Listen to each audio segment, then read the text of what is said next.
was the bond of family. And that was a truth that would carry them through any storm, guided by the simple wisdom of a man named Jed and the unwavering love of his kin.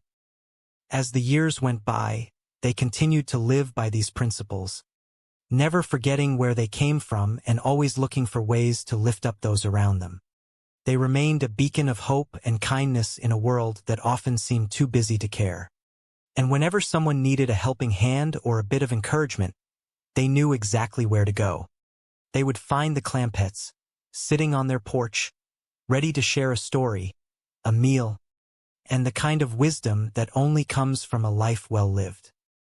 This, then, is the story of a family whose richness could not be measured in dollars or cents, but in the joy they spread and the lives they touched. It is a story of faith, of hope, and of the enduring power of love. And as long as the hills stood tall and the rivers flowed clear, the legend of the Clampetts would live on, a testament to the fact that sometimes the simplest folk are the ones with the deepest hearts. The lessons they taught us were simple yet profound. Treat others with respect, stand by your principles, and never lose sight of what truly brings happiness. These are the values that define them, and they are the values that will continue to guide anyone who listens to their story. Whether they were in the hills or the city, they remained true to themselves, finding beauty in the ordinary and finding peace in the presence of one another.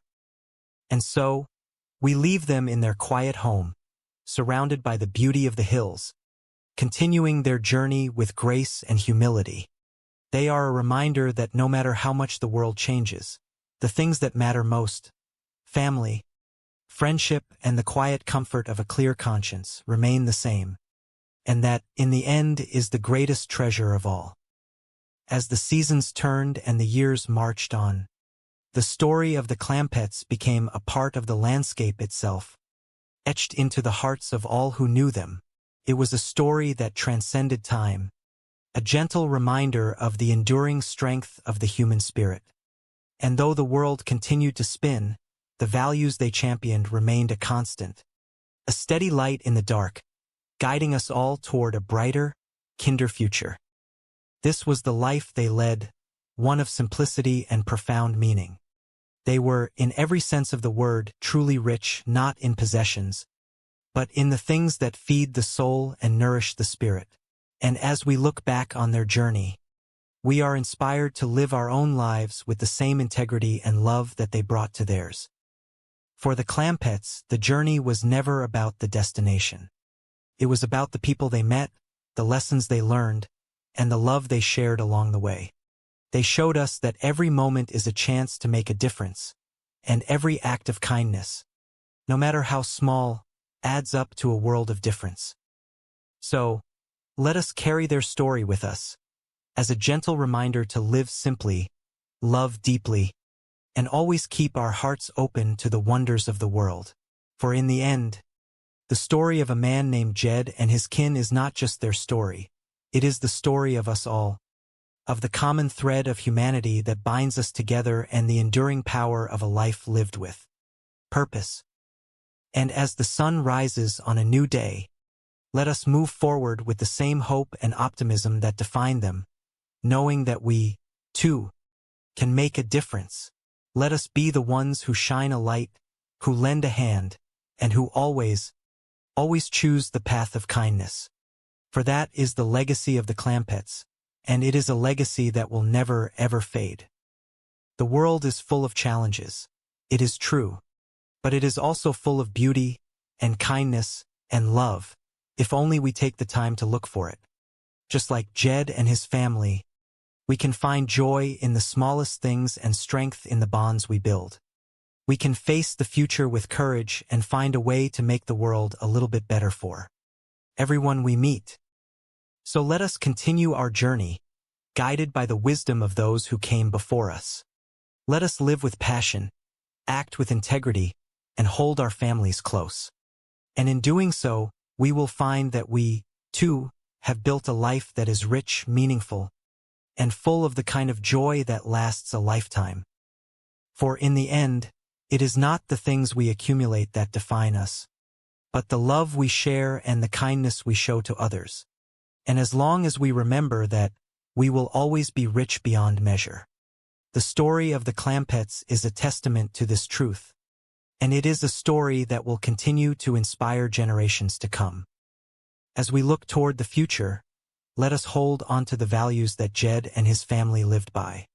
Let us be a source of strength for one another, and let us always strive to create a world where everyone can breathe a little easier, dream a little bigger, and live a little fuller.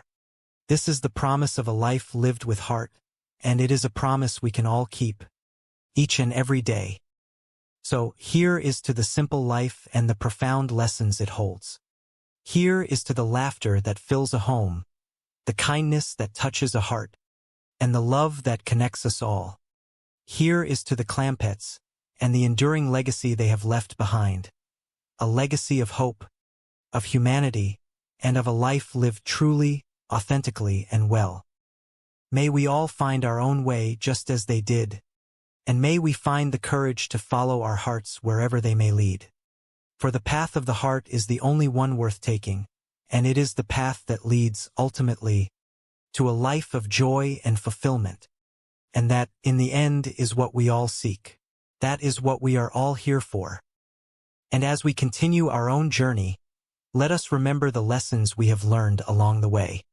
Let us be kind, let us be true, and let us always cherish the gift of life and the people who make it beautiful. For in the end, that is all that really matters. That is the true measure of a life well lived. So let us walk forward with grace, with hope, and with a heart full of gratitude for the journey we are on.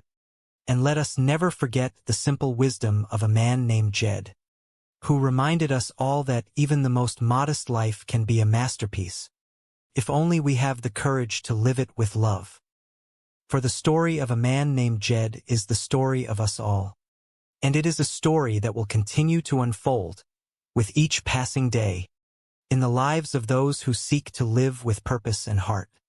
And so, we continue, together, on this beautiful journey, forever inspired by the simple, enduring truth of a family who found their way by following their hearts. And may we all find our own way to shine, to make a difference, and to leave the world a little bit better than we found it.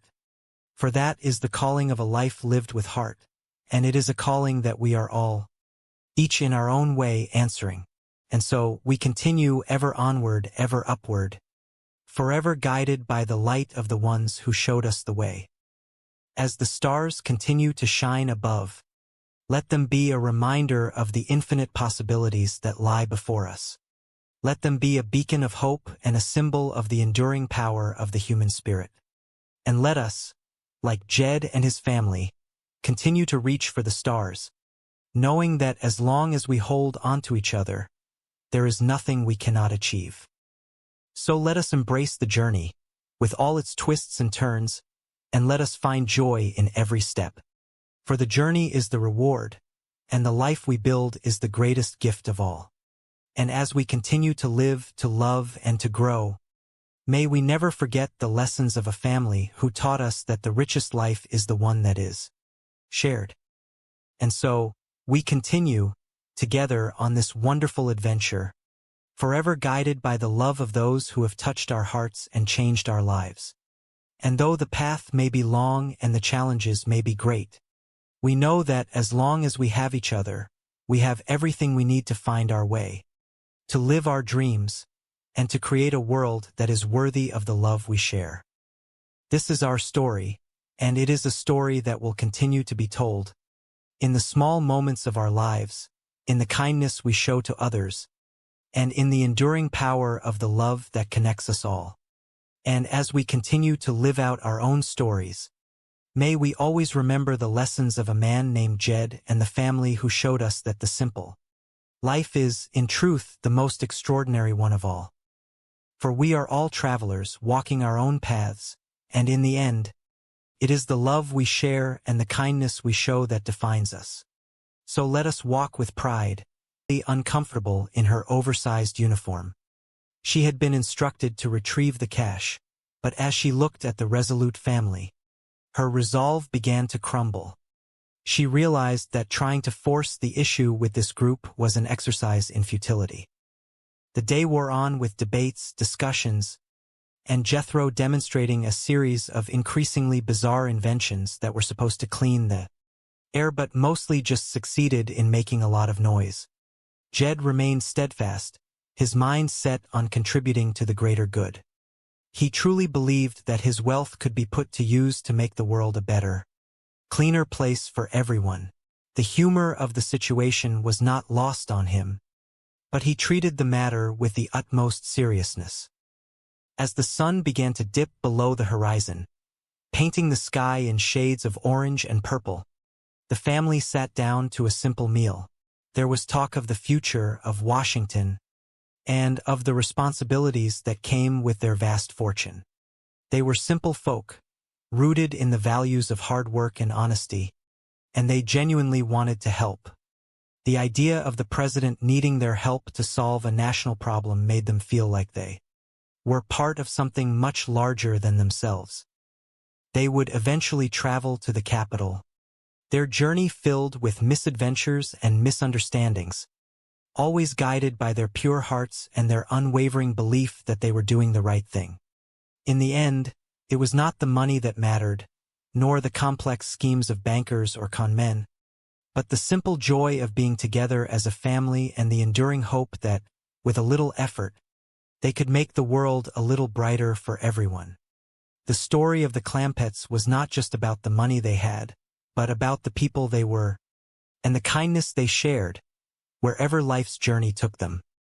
The sun hung low over the rolling hills of the Ozarks, casting long, golden shadows across the modest cabin that Jed Clampett called home. Life was simple, unhurried, and filled with the quiet rhythms of nature. Jed sat on his porch, his weathered hands whittling a piece of cedar, while his cousin Jethro busied himself with a pile of old newspapers. It was a peaceful afternoon, the kind where the loudest sound was the chirping of crickets and the gentle rustle of leaves. Jed looked up, his eyes squinting against the late afternoon glow. "Well, Jethro," he said, his voice slow and steady, "I reckon it is time we gave the cabin a bit of a scrubbing. Granny has been fussing about the dust, and she is right. It is a man's duty to help his kin keep a tidy home." Jethro nodded, his expression serious as he set down his papers. "You are right, Uncle Jed. I was just thinking the same thing. I will go gather the brooms and the rags." As Jethro hurried off toward the shed, Jed chuckled to himself. He had raised that boy to be a hard worker, even if he did have a tendency to get distracted by the simplest of things. Just as he went back to his whittling, a soft, familiar sound came from the cabinet near the door.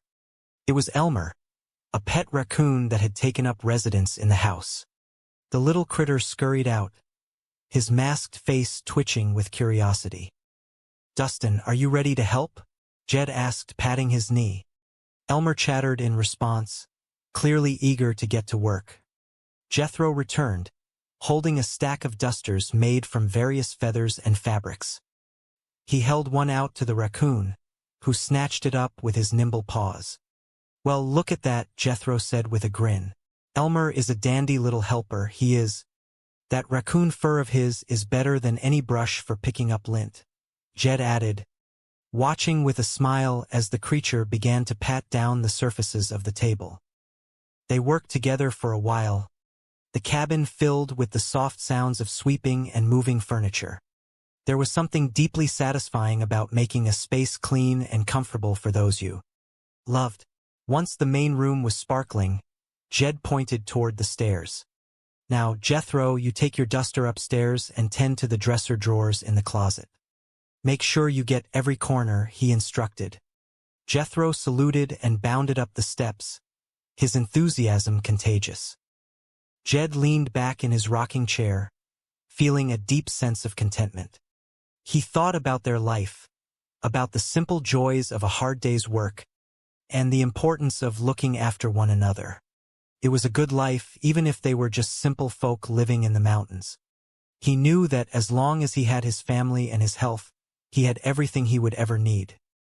As the days turned into weeks, the rhythm of their lives continued, unchanging and serene.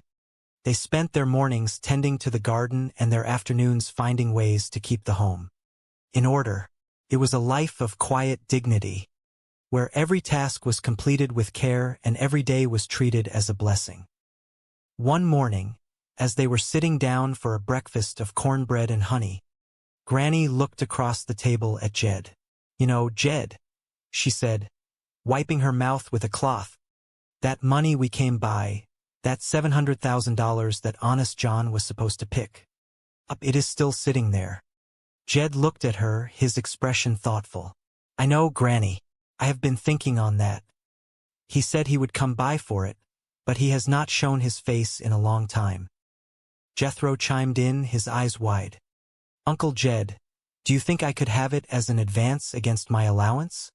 50 cents a week, you know." Jed laughed, a deep, warm sound that filled the room. "That would take a mighty long time to pay back, Jethro. Besides, that money is for a cause. Honest John said he wanted to use it to fight the smog." "Smog," Jethro repeated, trying to understand the word. "Is that like the fog that rolls over the valley in the winter?" "Something like that," Jed explained. "It is dirty air that gets into everything. And it seems to me that it takes a fair amount of brains and money to get rid of it. If we can help out, well, we ought to." Granny nodded in agreement. "I reckon we have enough, Jed. If we can do some good in this world, we should." Jethro stood up, his posture straight. "I am going to throw my brain into the fight, too. I want to help make the air clean for everybody." Jed smiled, touched by his nephew's earnestness. "That is a dandy cause, indeed. We will see what we can do." Later that day, Mr. Drysdale, their friendly banker, arrived, looking flustered as usual.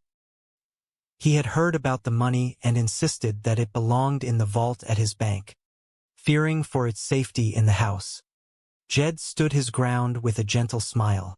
"Mr. Drysdale, I promised that money to a good cause. We are going to see about this smog problem." Mr. Drysdale sputtered, his face turning a shade of red, but he saw the resolve in Jed's eyes.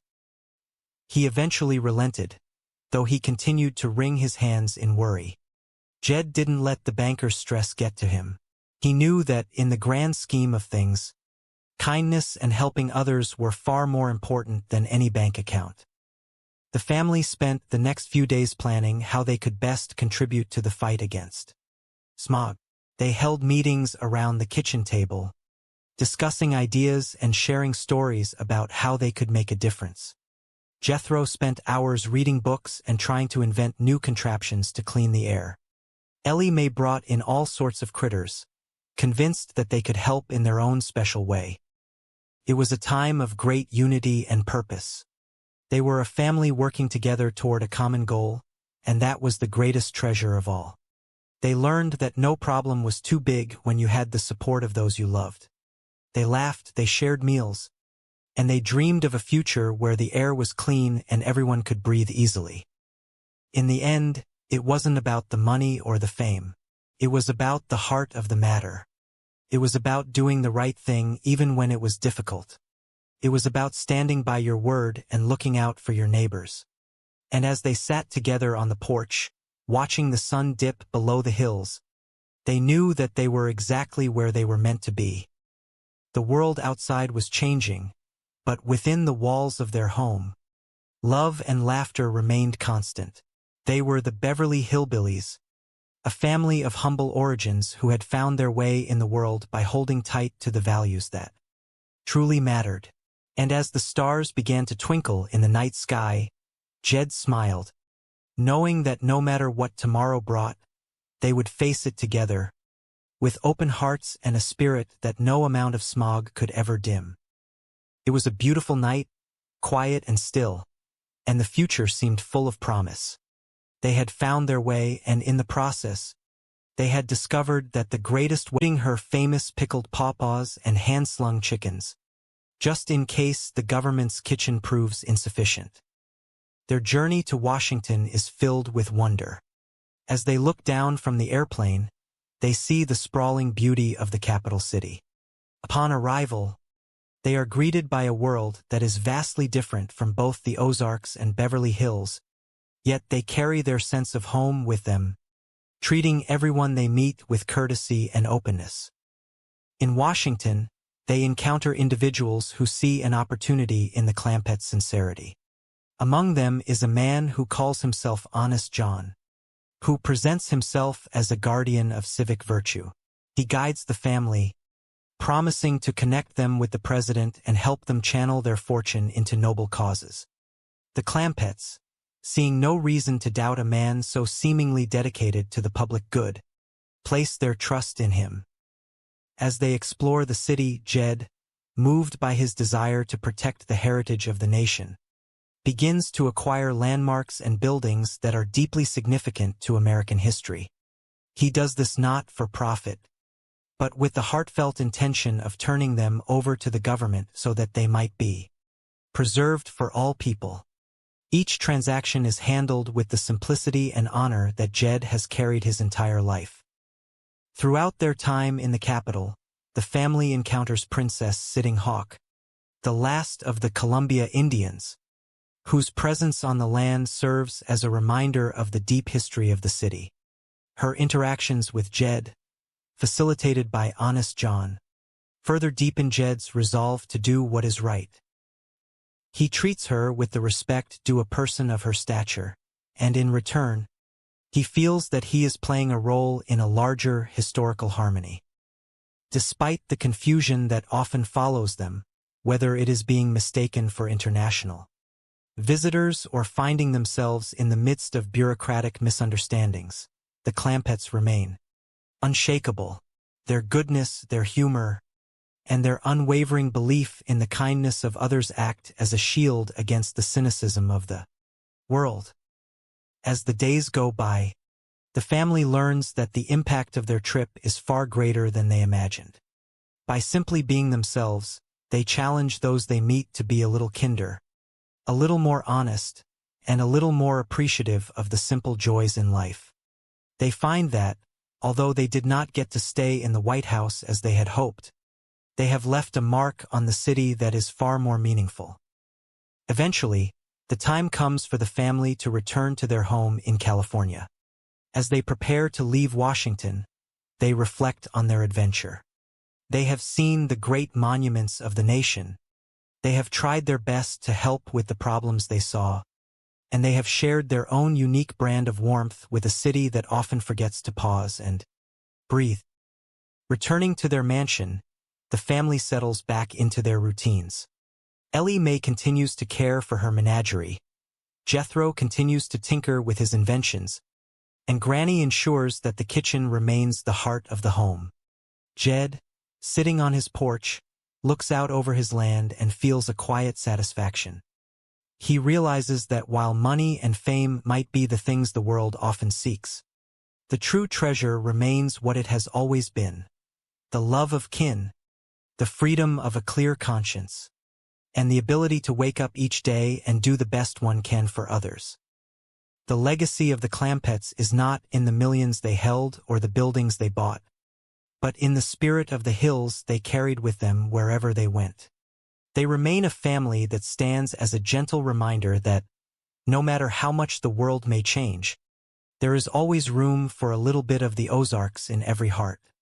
And as the sun sets over the hills, casting a golden light on their life, one cannot help but smile at the thought that there is still such a thing as pure-hearted people in a complicated world. The family's story continues, day after day, each one filled with the small, beautiful moments that make life worth living.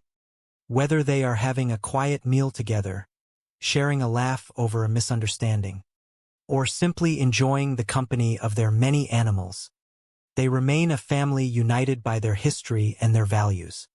The world around them might be fast-paced and filled with noise, but inside their home, there is a steady, reassuring peace that only comes from knowing exactly who you are and where you come from.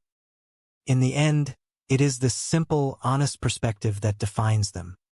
They are the Beverly Hillbillies, not because of where they live or what they own, but because of the spirit they carry.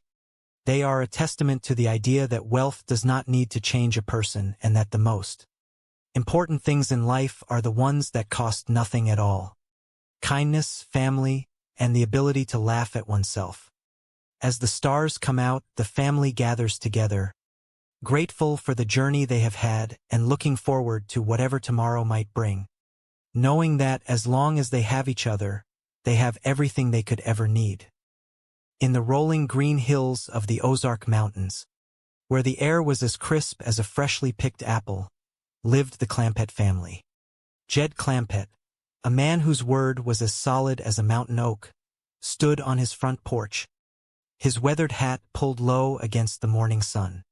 Beside him, Granny, a woman of small stature but immense spirit, was busy shooing away a wayward chicken with her apron. Jethro, a strapping young man with a heart as big as his appetite and a brain that often meandered in circles, was tinkering with a peculiar contraption. Ellie Mae, the beauty of the family, was tending to her menagerie of woodland critters, her laughter ringing out like mountain bells. The peaceful silence was broken by the familiar sound of a truck engine groaning as it approached. It was the friendly banker, Mr. Drysdale, who often visited, his face usually etched with the lines of financial concern. Today, however, he looked particularly frazzled. He stepped out of his vehicle, clutching a stack of papers that rustled in the breeze. "Mr. Clampett," he began, his voice tight, "the board of directors is in a state of absolute agitation. They simply cannot fathom why $700,000 in cash is sitting inside a kitchen cabinet instead of securely resting within the vault of the Commerce Bank of Beverly Hills." Jed adjusted his suspenders and looked at the bank president with calm, clear eyes. "Well now, Mr. Drysdale, I reckon it is right safe. Elmer, my pet raccoon, has taken a liking to it. He scurries about inside that cabinet, and I dare say he guards it better than any mechanical lock you have got in your fancy city." Granny chimed in, her voice sharp but not unkind. "Elmer is a dandy little duster, Mr. Drysdale. His fur picks up the lint better than any store-bought tool, and he seems right proud of his job." Mr. Drysdale pinched the bridge of his nose, his patience fraying like an old rope. "A raccoon, Mr. Clampett? A raccoon is not a security system. It is a wild animal. That money belongs in an account, drawing interest, compounding semi-annually." Jed shook his head slowly. "I promised that money to Honest John. He is a fine fellow who is deeply concerned about the smog choking the country. He says he needs brains and money to whip the problem, and I aim to help him in that worthy cause." Jethro, having finally stopped his tinkering, perked up at the mention of smog. "Uncle Jed, I have been studying on that.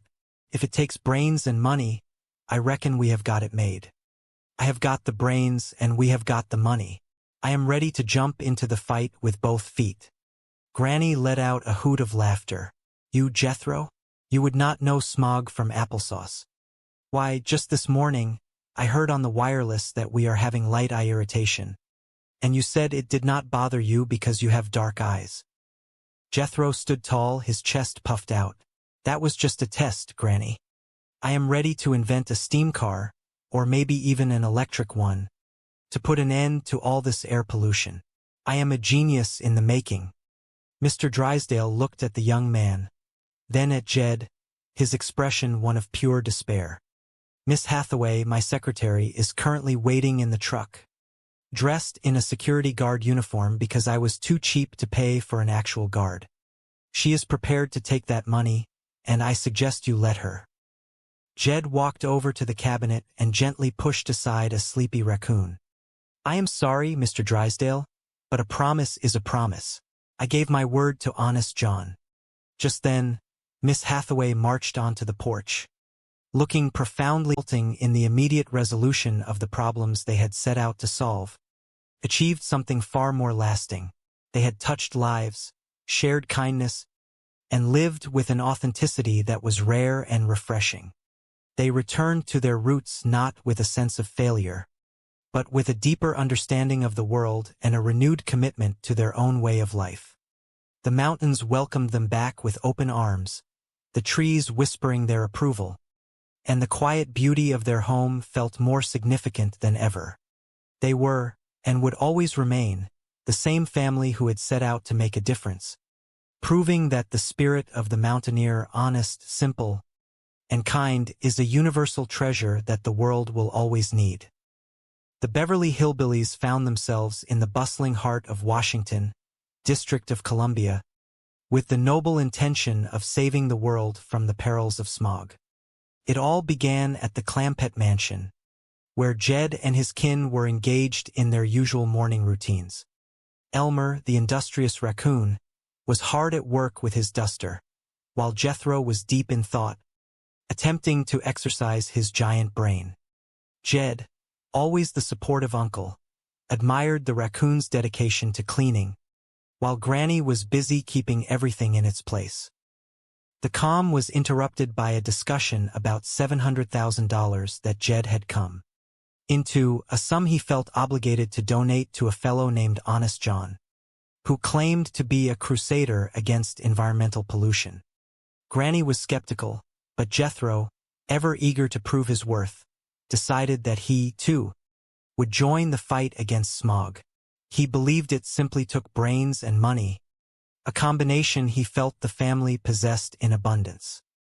Mr. Drysdale, the harried banker, arrived with his secretary, Miss Jane Hathaway, to retrieve the large sum of cash, which he insisted belonged in the vault of the Commerce Bank for safety. A humorous standoff ensued, with Miss Jane forced into a guard's uniform to ensure the money's security. Jethro, attempting to show off his genius, even went so far as to tinker with a truck, claiming he had invented a steam-powered solution to air pollution. When the dust settled, the family decided that if they were to contribute their fortune to such a noble cause, they must go directly to the source. They set their sights on the Capitol, convinced that the president would personally welcome their help. The journey itself was an adventure, with Jethro insisting on his inventions and the family maintaining their characteristic kindness and simplicity. Upon arrival in Washington, they encountered their friend, Honest John, who was all too ready to facilitate their generosity. He introduced them to the concept of the Citizens Against Smog Horror Committee, and with a series of elaborate schemes, he managed to convince Jed to part with portions of his fortune. The family, never losing their genuine, hospitable spirit, genuinely believed they were helping the nation. Throughout their stay, they met Princess Sitting Hawk, the supposed last descendant of the original inhabitants of the area. She was a figure of mystery and history, and the family, in their polite and humble way, sought to assist her as well. They found themselves navigating the complex world of Washington politics, always with a smile and a good word, even when the situations they found themselves in became increasingly absurd. As the days turned into weeks, the family's presence in the Capitol became a light-hearted spectacle. They attempted to follow the rules, tried to secure meetings with the president, and continued to offer their help to everyone they met. Their interactions with the local citizens, from the taxi drivers to the bank officials, were filled with warmth and the unintended comedy that only the Clampetts could provide. There was a recurring pattern to their adventures. They would arrive with a goal, stumble into a misunderstanding created by those around them, and yet, through it all, they remained steadfast in their values. They held on to their belief in honesty, hard work, and the importance of helping others, regardless of how much their good intentions were misinterpreted by the city folk. Eventually, the realization dawned that they were being misled by Honest John and his associates, yet their response was not one of anger, but of overwhelming generosity. When they were faced with the reality of the situation, they chose to forgive, demonstrating a level of character that left the confidence men bewildered and humbled. They decided that the money, while substantial, was not the most important thing in the world, and that their kindness could serve as a lesson for everyone. As they prepared to return home to Beverly Hills, The Clampetts left Washington exactly as they had arrived. Optimistic, kind, and deeply attached to their family values. They had seen the sights, met the people, and contributed their unique spirit to the heart of the nation. As the sun set over the city, they looked back on their experiences with fondness, ready to share their stories with their friends back home. The world was a little brighter, a little sillier, and certainly a lot more hospitable thanks to the brief visit of the hillbillies from the mountains. They had proven, in their own inimitable way, that no matter how much the world changes, a good heart and a helping hand are always the best way to make a difference. The story of the Clampetts begins in the quiet, rolling hills of the Ozarks, where the air is fresh and life moves at the gentle pace of the seasons. Jed Clampett, a man of simple habits and deep wisdom, lives a life defined by the honest labor of his hands. Alongside him are his sharp-witted mother, Granny, who manages the household with a firm hand and a heart that beats for tradition. His beautiful and kind-hearted daughter, Ellie Mae, whose love for animals is as boundless as the blue mountain sky, and his nephew, Jethro, a young man of enormous appetite and even larger, albeit unrefined, ideas. One day, while hunting for their dinner in the woods, Jed accidentally unearths a bubbling crude oil spring. This discovery, which would change the course of their lives forever, leads to an enormous fortune, moving them from their rustic home to the opulent, strange world of Beverly Hills. However, even in the heart of California luxury, the Clampetts remain unchanged, holding fast to their integrity, their kindness, and their unique way of looking at the world. As time passes in their sprawling mansion, the family remains the same warm, hospitable group they were back in the hills. They continue to treat their neighbors, including their bewildered banker, Mr. Drysdale, with the same genuine care they would show a neighbor back home. Mr. Drysdale, ever frantic about his bank and the immense fortune that sits within its vaults, often finds himself caught in the middle of the Clampetts' well-intentioned schemes. One afternoon, the quiet rhythm of their Beverly Hills life is interrupted by a new, noble quest.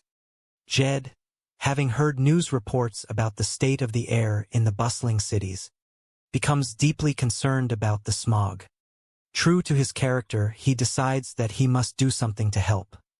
His nephew Jethro, eager to prove his worth as a genius, begins working on a series of inventive solutions to eliminate pollution, dreaming of steam cars and electric engines. Granny, observing the family's enthusiasm, finds herself caught up in the spirit of their endeavor, even as she keeps a close eye on the housekeeping. Meanwhile, Miss Jane Hathaway, Mr. Drysdale's devoted and ever-patient secretary, finds herself tasked with navigating the complicated interactions between the Clampetts' genuine desire to help and the complex world of finance and politics. The family soon learns that their desire to fight pollution on a grand scale requires more than just their hearts. They believe they need the support of the highest levels of government. Inspired by the idea that even humble citizens can make a difference, they set their sights on Washington, District of Columbia. They dream of bringing their resources and their earnest, simple wisdom to the capital, hoping to contribute to a cleaner, brighter future for the nation. As they pack their belongings, their excitement is infectious. Jed sees it as a duty to his fellow man, while Ellie Mae worries about whether the critters in the White House will have enough space to roam. Granny, ever the pragmatist, ensures that they have plenty of supplies, including the weight of a nation. They felt a sense of accomplishment that had nothing to do with ownership, but everything to do with the healing of a legacy. They carried the news to the center of the government, their hearts beating with the rhythm of a mission nearing its completion. But the world of the capital was complex, full of corridors that twisted and turned like the vines in their own forests. There were those who spoke with tongues that seemed to shift with the wind, and others who looked upon their simple ways with a sense of wonder, perhaps even a hint of envy. Through it all, the family remained grounded. They found comfort in their small circle, in the presence of the creatures they had gathered along the way, and in the quiet strength of their own conviction. They realized that the true measure of their journey was not in the buildings they purchased or the checks they signed, but in the steadfast love they held for one another and the unwavering goodness they maintained in the face of all trials. As the sun set on their time in the capital, they looked back on their endeavor. They had sought to fight the smog, they had sought to honor the history of the land, and they had sought to do it with the same spirit that had guided them when they were but simple folk in the hills. They did not leave with the accolades of the great, nor did they leave with a sense of triumph over the powerful. They left with the quiet satisfaction of knowing that they had acted from the heart. They had lived by the light of their own conscience, and in the grand expanse of the world, that was the greatest, most enduring legacy they could ever hope to cultivate. The hills called them back, and as they turned their faces toward home, they felt the same peace that had always resided in their hearts, a peace that transcended the cities, the monuments, and the gold of the world. They were, in the end, as they had always been, a family bound by the gentle, unshakable ties of affection and an honest, humble spirit. It was in this atmosphere of humble anticipation that the idea of Washington, District of Columbia, took root, a seed planted not by ambition, but by a profound desire to contribute something meaningful to the world. They had heard of the struggles with the air, of the invisible burdens that weighed upon the people in the cities, and in their own quiet way, they felt a call to assist. The air here was pure, a gift they cherished, and they reasoned that if they could share the fruits of their fortune to help mend the world, it would be a duty fulfilled with love and grace. The notion of smog, a concept as foreign to them as the intricacies of a modern clock, had become a challenge they were determined to face, believing, as Jed often said, that with enough brains and a generous heart, no problem was truly insurmountable. As the days unfolded, the preparations for their departure became a testament to their character. They did not pack with the frantic energy of travelers seeking leisure, but with the steady deliberation of those undertaking a mission. Granny gathered her herbs and her remedies, ensuring that should any unexpected illness arise, she would be ready to offer comfort. Jethro, meanwhile, was convinced that his steam-powered vehicle, which he had christened with pride, would be the chariot that carried them toward their noble cause. Jed watched over them all, a steady hand and a calm presence, his focus never wavering from the spirit of the endeavor. He understood that wealth was a tool, not an end, and that the true measure of a man was found in his willingness to serve others, especially when it meant venturing into the unknown. The transition from their mountain life to the prospect of the capital was handled with a mixture of reverence and simplicity. They were not naive to the complexities of the world, but they possessed a core integrity that shielded them from the cynicism that often plagues those who live in the shadows of power. When Mr. Drysdale, their ever-anxious banker, arrived with his own agenda, his frantic pace only served to highlight the calm resolve of the Clampetts. They listened to his concerns, his worries about the money, and his desperate pleas for them to understand the gravity of their financial position, but they remained unmoved by the frantic nature of his world.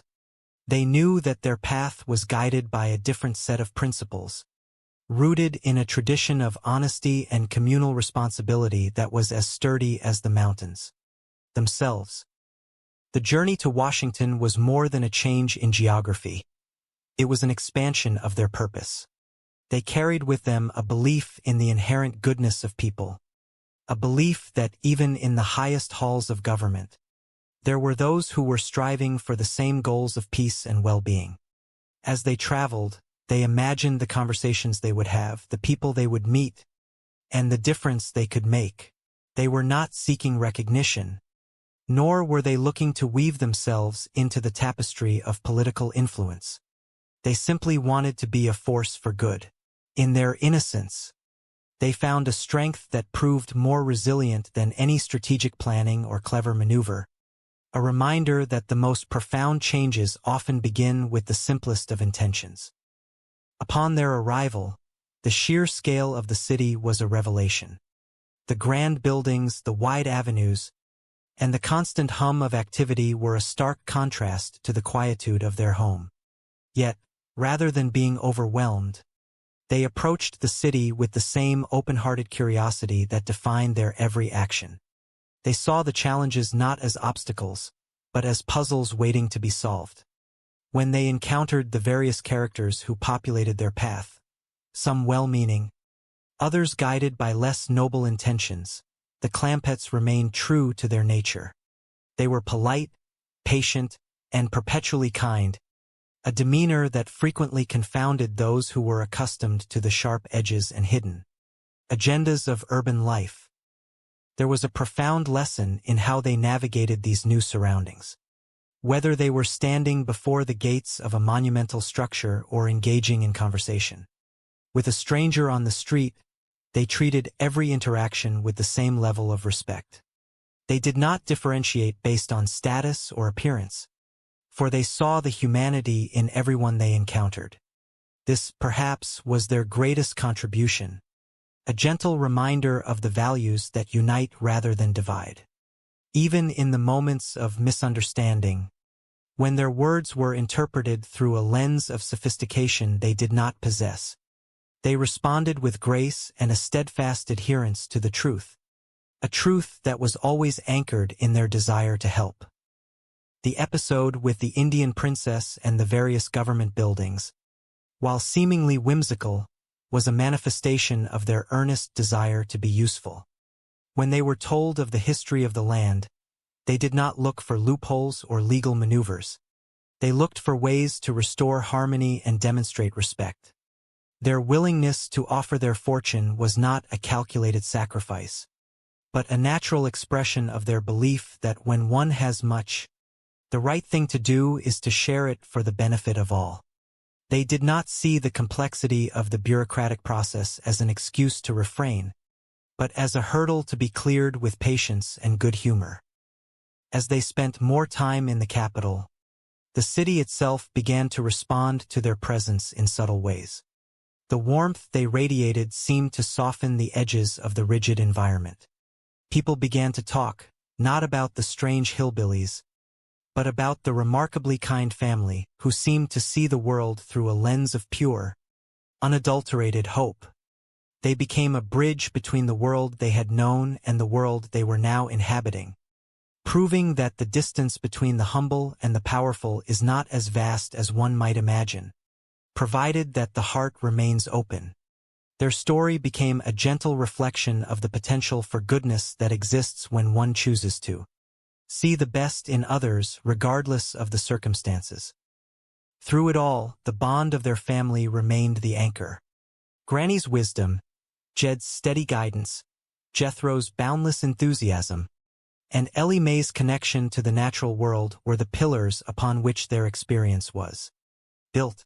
They didn't need the trappings of power or the recognition of the elite to feel fulfilled. They had each other, and they had the knowledge that they were acting in accordance with their conscience. This was their true wealth, a treasure that no banker could manage and no political leader could grant. It was a testament to the idea that no matter where one goes, the values one holds close are the only true currency of worth. In the end, their journey to Washington, while not result her ancestors who have gone to the happy hunting grounds, asking their advice. I hope they advise you to sell me the White House. First thing I'm going to do is take them cannons away. Yeah. Looking down the mouth of a cannon every day must be awful scary. Not the sitting hawk. She is fearless. Even General Custer couldn't drive her from this spot. He tried, did he? Rode in here with his cavalry, yelling, shooting, waving their sabers. But she never budged. Spunky little woman. A bravey so impressed General Custer that he called her courageous adversary. a name which has stuck to this day. I'd have called him a few names. Sitting Hawk got her revenge. She told her cousin Sitting Bull. You know what happened to Custer? Oh yeah, Waukegan. What's that? It's the deed to the White House. Oh good. Sitting Hawk. Poughkeepsie. Paleface Wigwam. Sequoia, Manitoba. She has decided to sell the White House to the tall farmer. Oh, I'm right, Tallahassee. Ask her how much she wants for it. Yucca lumpum. Uno allege. He and the spirits have arrived at the price of 1 million. Tell her it's a deal. Caracas. Venezuela. Write the check. Oh, shall I make it out to Sitting Hawk? Yes, but include the name bestowed on her by General Custer. That's courageous adversary Sitting Hawk. I don't hardly have room for that. Just use the initials. That's the custom here in Washington. Courageous adversary Sitting Hawk. Well, what do you know? Comes out just like the other check. CISH. Oh, what a coincidence. Ain't Sitting Hawk gonna get the money? Of course, but first I have to change it into beads for her. Here's the one key you get. Howdy. Howdy. We is the Clampets, this here is Granny, Ellie Mae, Jethro, and I'm Jed. Howdy. Howdy. Can I help you folks? Oh no, thanks. We is all able-bodied. The president is gonna shave for us. I beg your pardon. Can you keep a secret? I think so. I percept the White House from Sitting Hawk. The whole fool of them. How's he gonna give the president his marquee gift? And he'll be right Tallahassee to get it. Well, we best ask Atcham for a supper table. Hey, can we see the president now? Just a second. I'll, see if he's busy. Captain Frank at these gate. I got 4 dingalings here. 'Kay, but hurry. What did he say? He's sending a car for you. Oh shucks. We'll walk. It ain't but a couple 100 feet. No. You just stay right here. The president wouldn't have it any other way. Well, that's real Cayuga. Oh, he's very Cayuga. Do you notice anything familiar looking about Jed? Should I? He's Tippecanoe and so show me too. Now that you mention it, he certainly is. It's being Sequoia and having a Ponderosa that does it. But he ain't no pot to what to me. A car is here. Look at that big, fancy limousine. Yeah, we wasn't aiming to put on airs, but looks like the president won't have it any other way. He's gonna get Chafford in style. Yeah, Chattanooga choo-choo. He talks it real good, don't he? Come on, everybody. With the family settled and the grand tour of the city continuing, Jed remained optimistic. He felt that at any moment, the president would surely invite them in for a simple meal and a heartfelt chat, just as he had imagined. The city was a maze of marble and history, but to a man who had grown up in the mountains, it felt like just another landscape waiting to be understood. The journey had been long, and there were many more stories yet to be written in the halls of power. But for now, the Clampets were just happy to be together, doing their best to be neighborly in a place that didn't quite know what to make of them. In the rolling hills where the mist clings to the morning like a soft blanket, the Clampett family lived in a world of simplicity and gentle goodness. Jed, a man whose heart was as wide as the valley itself, often sat upon his porch, his weathered hands resting quietly on his knees. Life for him was a straightforward affair, guided by the wisdom of the earth and the kindness of his kin. There was his mother, Granny, a woman of sharp wit and an even sharper tongue when it came to protecting those she loved, and Ellie Mae, whose heart overflowed with a deep, unspoken bond for every creature that wandered onto their land. And then there was Jethro, a young man with a spirit as eager as a spring brook, always looking for a way to use his boundless energy for the benefit of all. One day, while tending to the chores that kept their home a place of warmth, a realization dawned upon Jed. The world beyond their hills was a place of noise and struggle, and he had heard whisperings of a great cloud, a smog that clouded the heavens and made the air heavy for all people. It was a problem, he had been told, that required not just a pair of willing hands, but a keen mind and a wealth of resources. Jed looked at his family, a group bound by love and a shared sense of purpose, and he knew that they held the capacity to make a difference. He pondered the nature of the challenge.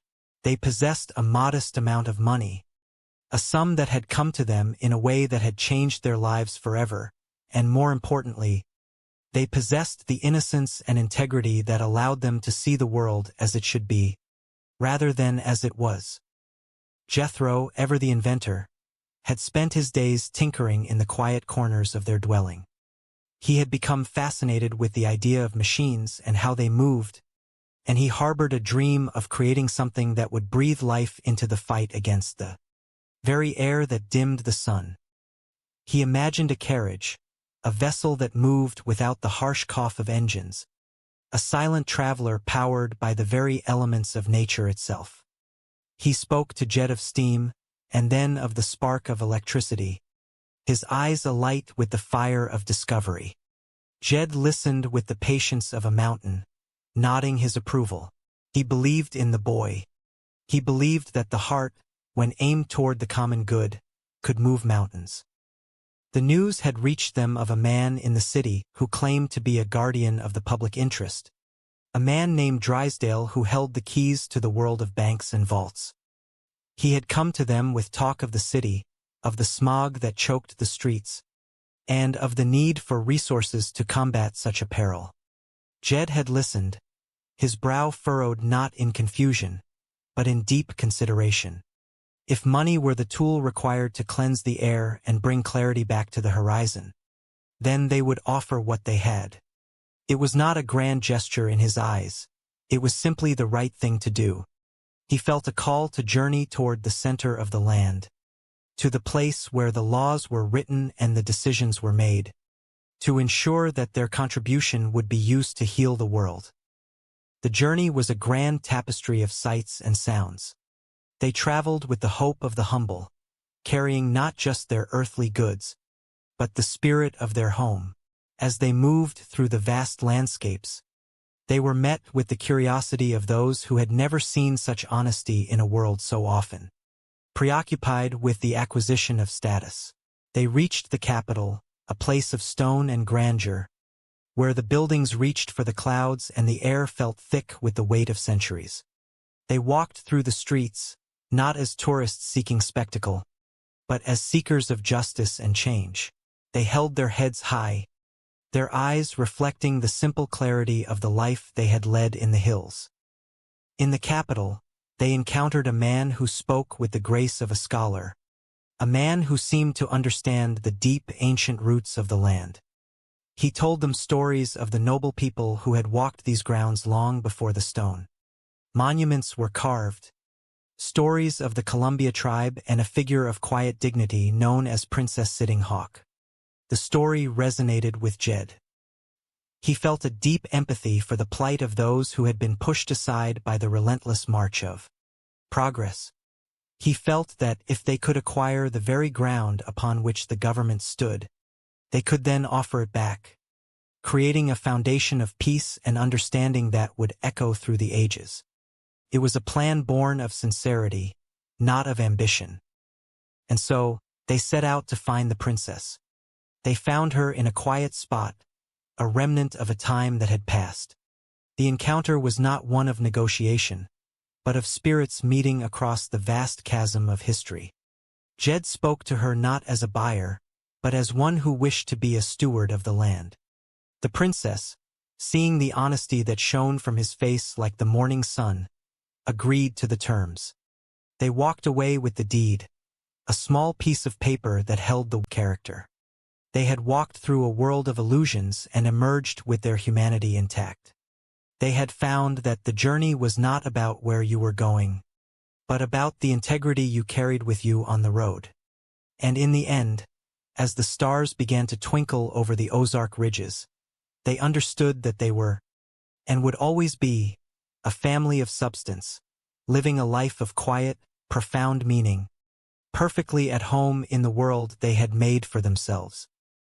The cycle of the days continued, marked by the changing seasons and the simple joys of a life unburdened by unnecessary complexity. Jed often thought of the city not with regret, but with the perspective of a man who had seen the far reaches of the horizon and found that the best view was still from his own doorway. He taught the younger ones the lessons he had learned, not just about the world, but about the importance of holding onto the roots that anchor a person when the winds of change blow hard. They were, in every sense of the word, a success story, not because they had become something else, but because they had refused to stop being who they were. Every soul they touched had been given a glimpse of a different way of living, a reminder that the world could be approached with a heart that expected the best rather than the worst. The laughter that had followed them across the country was a testament to the fact that joy was a universal language, one that required no translation and no formal education to understand.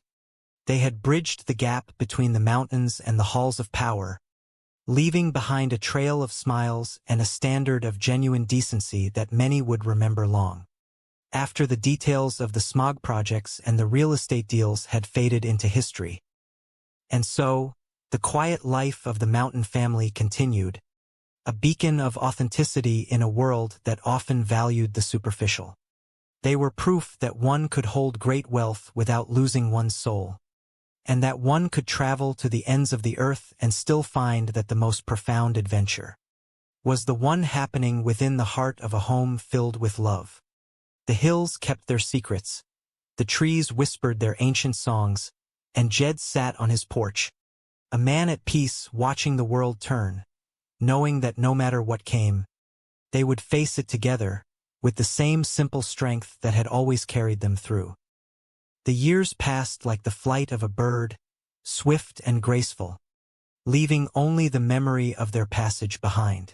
The family grew, the stories grew with them, and the spirit of their journey became a part of the local lore, a reminder to everyone who heard it that the heart of a man is the only thing that truly matters.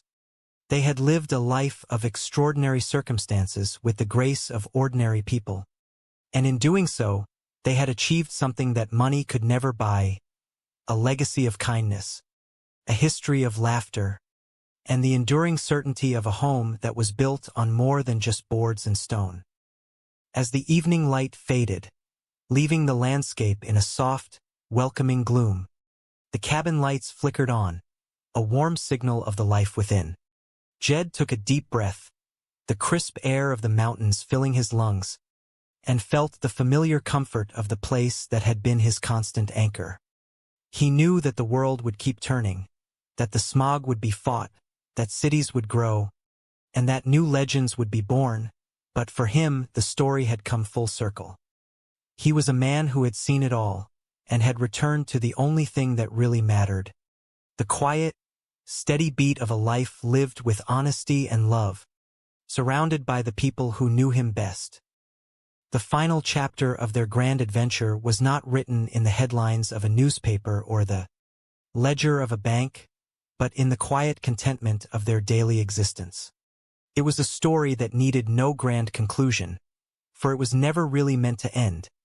It was a life, continuous and evolving, unfolding in the small acts of kindness and the shared meals of a family that understood the true value of their time together.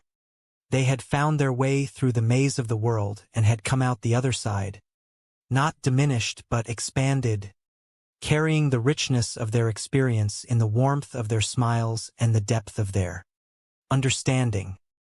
Looking back, one could see the threads of their journey woven into the fabric of the life they led. Each encounter a stitch, each lesson a pattern that defined the wholeness of their existence. They had been observers and participants, travelers and homesteaders, and through it all, they had remained the bedrock of their own destiny. They had been true to the land, true to each other, and true to the spirit of the mountains that had raised them. In the quiet of the night, as the world beyond the hills slept, they found their own stillness, a profound realization that they were exactly where they were meant to be. The legacy was not just theirs, but belonged to anyone who dared to live with the same unwavering commitment to their own truth. They had shown that a man of the hills could walk in the halls of the powerful and remain a man of the hills. That a woman of simple wisdom could look upon the complexities of the city and see them for what they were. They had paved a path of integrity that was as clear as the mountain streams of their youth. And in the end, that was the only treasure worth keeping. The moon rose high over the hills, bathing the landscape in a soft, silvery glow, a silent witness to the life of a family that had touched the stars and returned to the earth. Jed leaned back, his eyes closing, a gentle smile upon his lips as he listened to the familiar sounds of his home. It was a life of simple grace, a testament to the power of the human spirit, and a story that would continue to echo in the wind long after the last of them had gone to their rest. It was, in every sense, a good life, a journey complete, and a homecoming that would last for eternity. The quiet resilience of the mountain people had proven to be the most durable of all. They had faced the unknown with a curiosity that had never been quenched and a kindness that had never been exhausted. They had navigated the complexities of their new life with a steadfast devotion to the principles of their past, ensuring that no matter how far they had traveled, they had never truly left their home behind. The hills were their origin, their destination, and their constant companions, a silent promise that no matter where the currents of life might take them, the roots would always hold fast. As the night deepened, the forest breathed with a rhythmic, steady life of its own, a reflection of the family that rested within the cabin walls. There was no need for more words, no need for further explanation. The life they lived was its own narrative, a story written in the language of daily effort and quiet devotion. They had lived, they had loved, and they had returned, and in that simple arc, they had found the totality of the human experience. They were the mountain folk, the dreamers, the travelers, and they were, above all else, at peace. The stars above were constant, fixed in their silent watch, much like the values that had guided Jed and his kin. They were lights in the vastness of the dark, guiding travelers, offering perspective, and reminding all who looked up that there was a larger order to the world, one that rewarded the patient and the true. The family was a part of that order, a small but significant testament to the endurance of the good, the simple and the honest. They were, in the end, exactly what they had always been, and that was enough to satisfy the hunger of 1,000 adventures.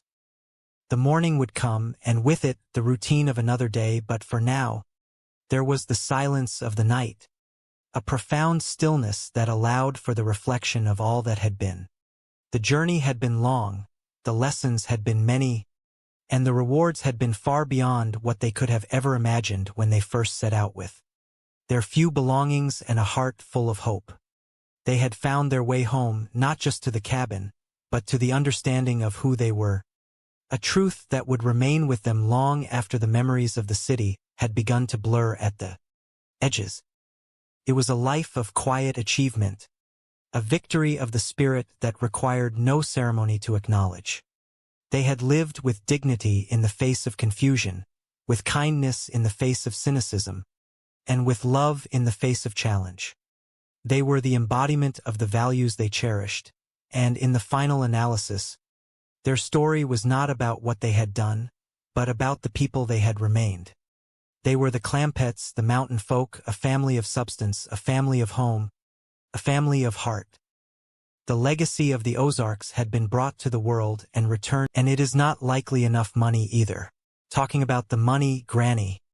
Mr. Drysdale says the president is going to need millions, even billions. I was thinking of giving him all my money. Okay, I will stop by the bank and get the rest of it. Well, Pop, if Jethro goes to Washington, I want to go too. And they are not going without me. I was just coming to that. I think it would be a fine trip for the whole family. I best go leave a note for the milkman. Tell him we are going to Washington. And since you have failed to make your final payment promptly, we are forced to repossess your automobile. Sincerely, your friendly banker, Milburn Drysdale.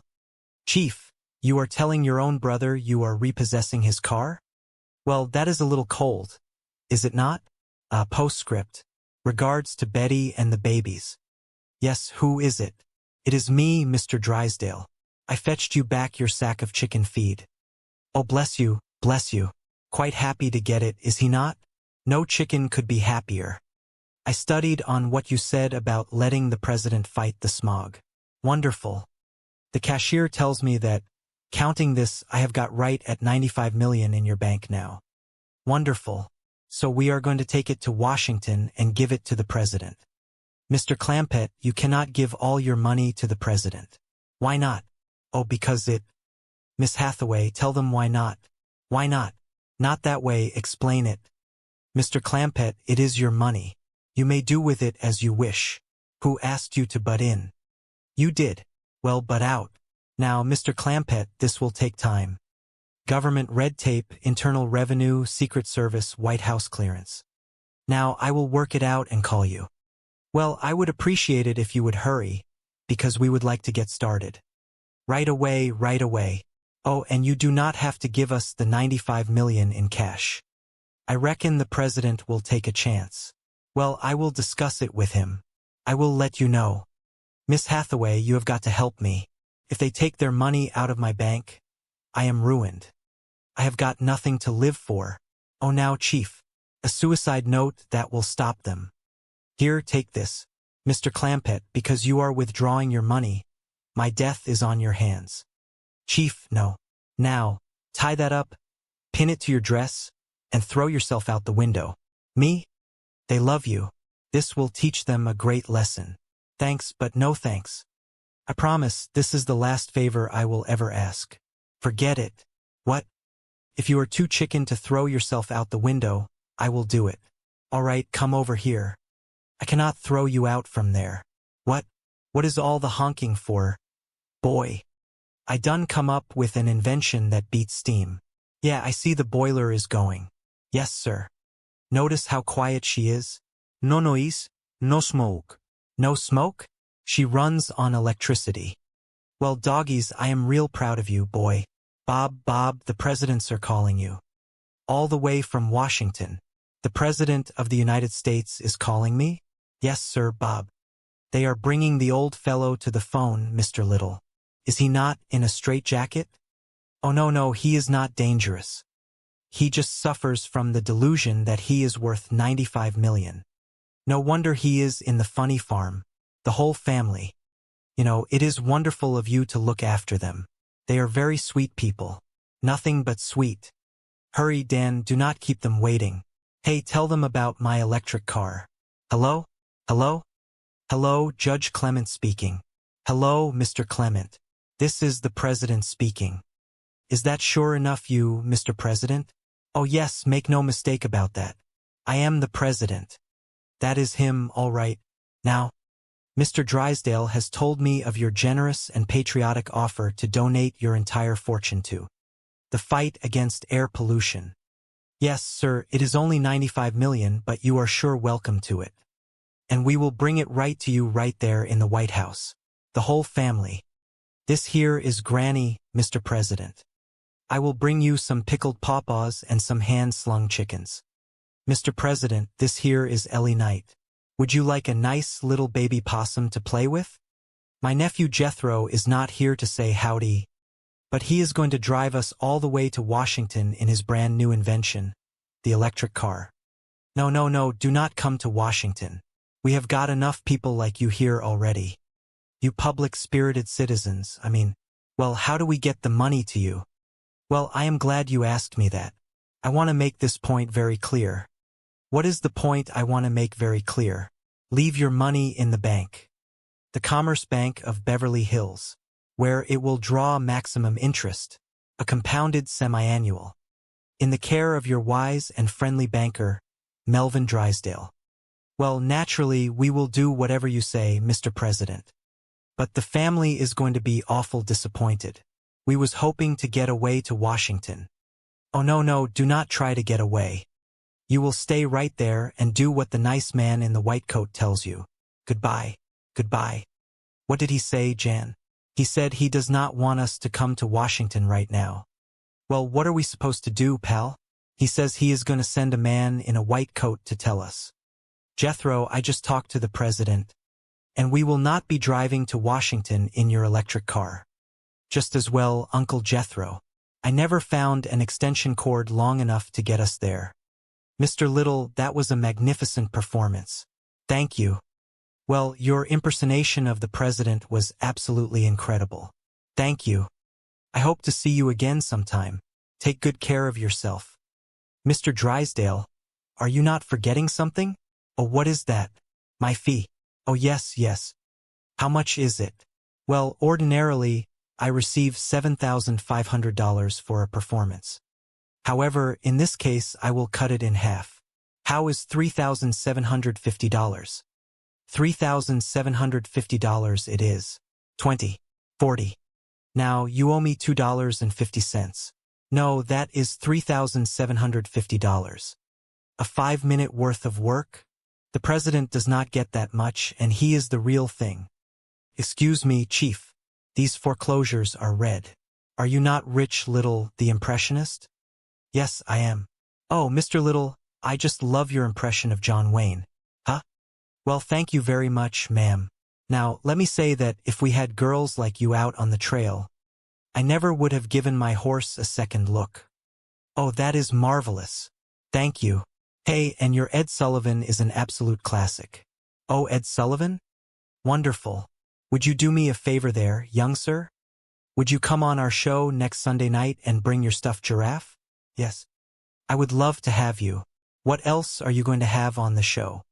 A World War I with the original cast. In living color with a surprise ending. Oh, is he not fabulous? He certainly is. It has been a real pleasure. Wait a minute. You are forgetting something again. Oh yes, you will see. What are you charging her for Wayne and Sullivan? Oh, nothing. I will accept the same arrangement. Watch this.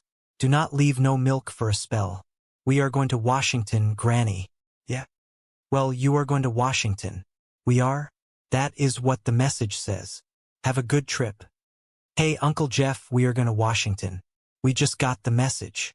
What did you say, boy? We are going to Washington. The fellow in the white coat just brought the message from the president.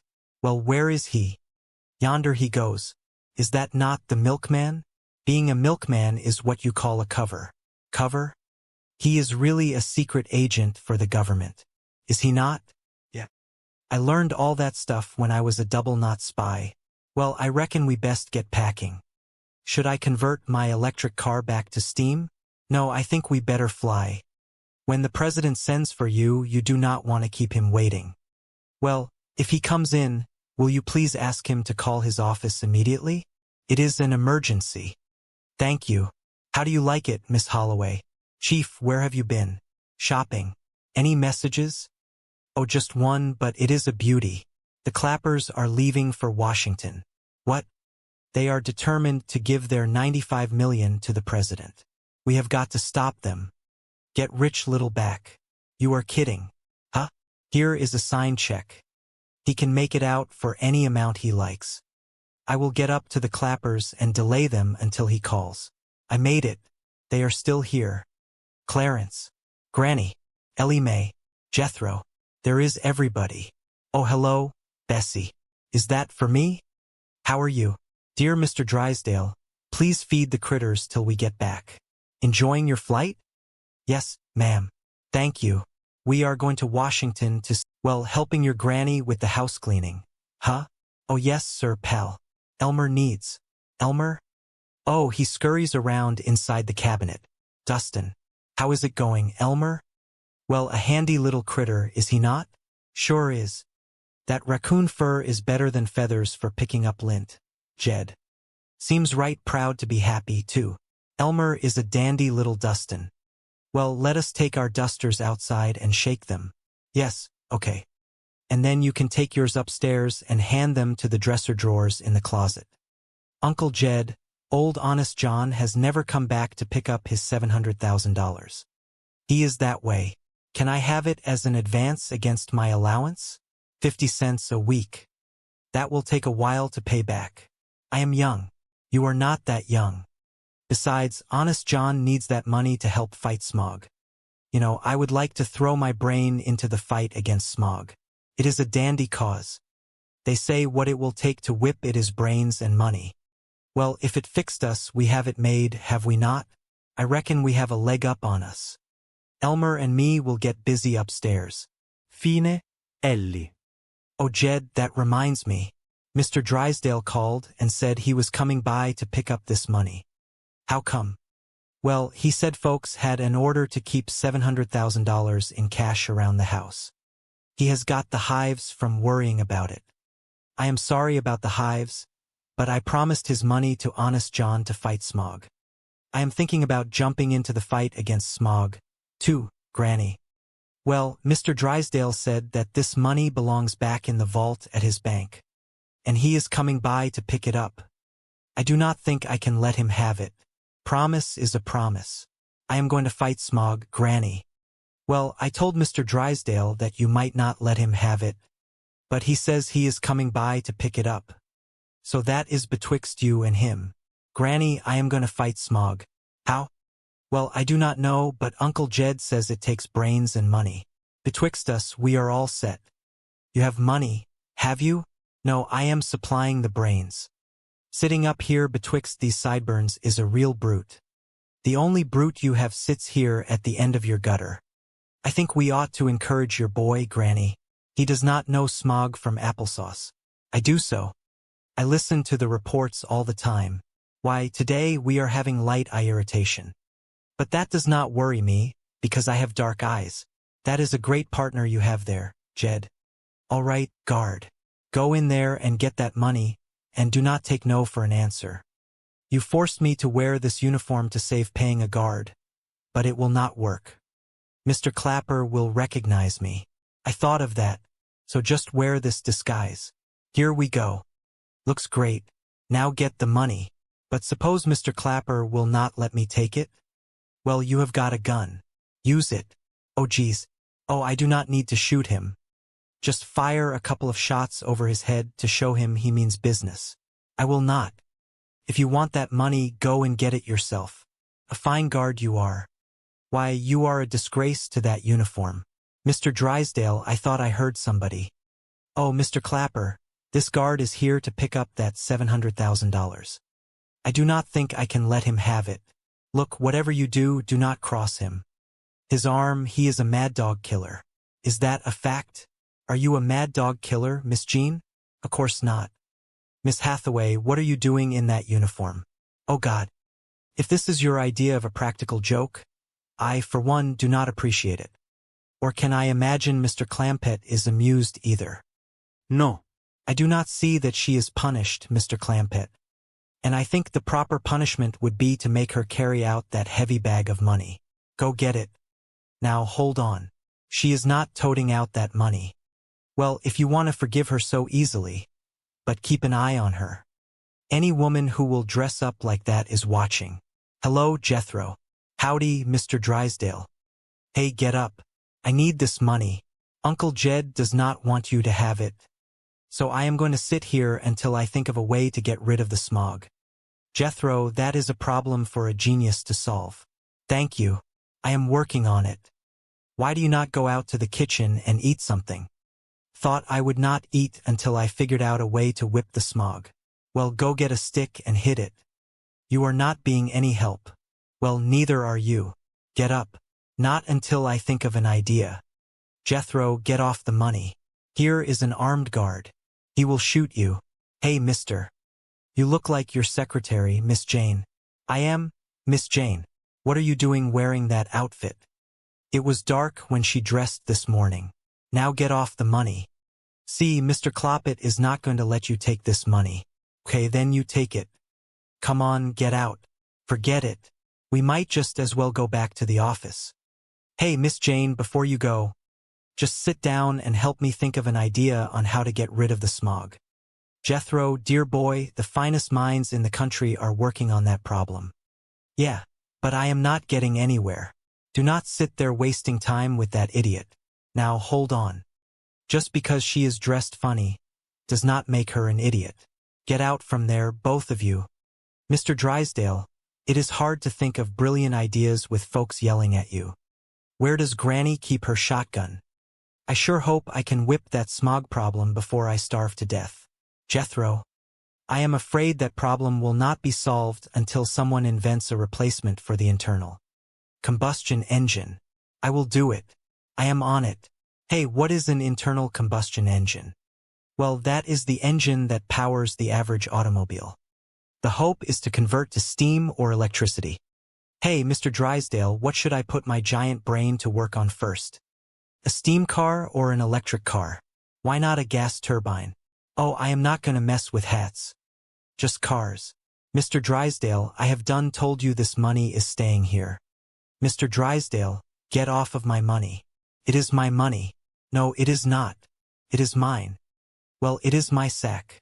All right, I will dump the money out and you can have the sack. Good. Just dump it in that truck out front. It is staying here. But it is not safe here. Why, until you showed up. What? No, it is going back into my vault. Oh, Chief. Do not stand there, Hathaway. Use your gun. That is an excellent idea. Stand back, Mr. Clyburn. I should hate to hit you, you traitor. Mr. Drysdale, get a hold of yourself. I have done promised this money to a fellow that is going to get rid of all the smog. Not Jethro. No. This fellow is going to drill a tunnel through the San Bernardino Mountains, put in a great big fan and draw all the smog out of Los Angeles. But that is a preposterous idea. Yeah, we like it too. Mr. Clyburn, the problem of smog is too big to be handled locally. It has to be solved on a national level. Is that a fact? Only the president can get together the brainpower and the vast amount of money necessary. Why, this $700,000 is not even a drop in the bucket. Well, how much does the president need? Oh, millions, billions. I will just take this chicken feed back to the bank. I will study on it, Mr. Drysdale. No, give up, Chief. No. Hold it, Hathaway. I am not through with you. What now? You are guilty of conduct unbecoming an employee of the Commerce Bank. Oh, big deal. For cowardice in the face of action. For failure to obey a direct order. For treachery and insubordination. You are hereby dishonorably discharged as a guard and reduced to the rank of secretary. Hallelujah. Do not expect a Christmas bonus this year. I have never had a Christmas bonus. Well, do not expect one this year either. Now get the truck. Boy, what have you done to that truck? Looks like the boob has set it on fire. Jethro, what did you do? I converted this rascal to steam. You are looking at the answer to air pollution by automobile. The Jethro Bourdain steam car. I have done perfected a clean engine. I am going back inside. I told you that for this clean engine jokes. Uncle Jethro. Honest John is not going to be needing his money no more now that I whipped the smog problem. So I use it to mass produce my steam car. Hold on, boy. According to Mrs. Drydale, only the president himself can handle a small problem. The president of the United States? That is right. He is the only one that can bring together the brains and the money. Well, here stands the whole kit and caboodle.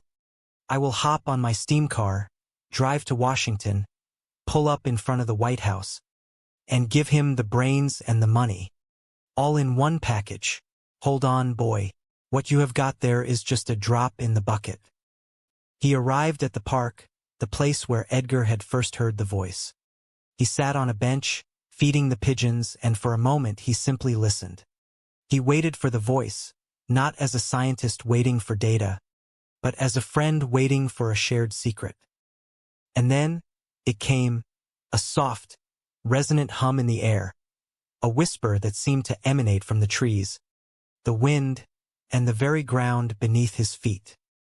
Jeremy, it said, his name sounding like a promise. Are you ready for the next step? Jeremy looked at the pigeons, the sky, the life that bustled all around him. He felt the weight of the thimble, the spring, the infinite components of the world that were currently under his care. I am ready, he whispered back. The voice did not respond in words, but in a feeling, a profound sense of rightness that settled deep within his soul. He knew that the world was safe, for now, because he was watching, because he was caring, because he was part of the intricate, beautiful machinery that kept the stars in their courses. He stood up, ready to begin his day.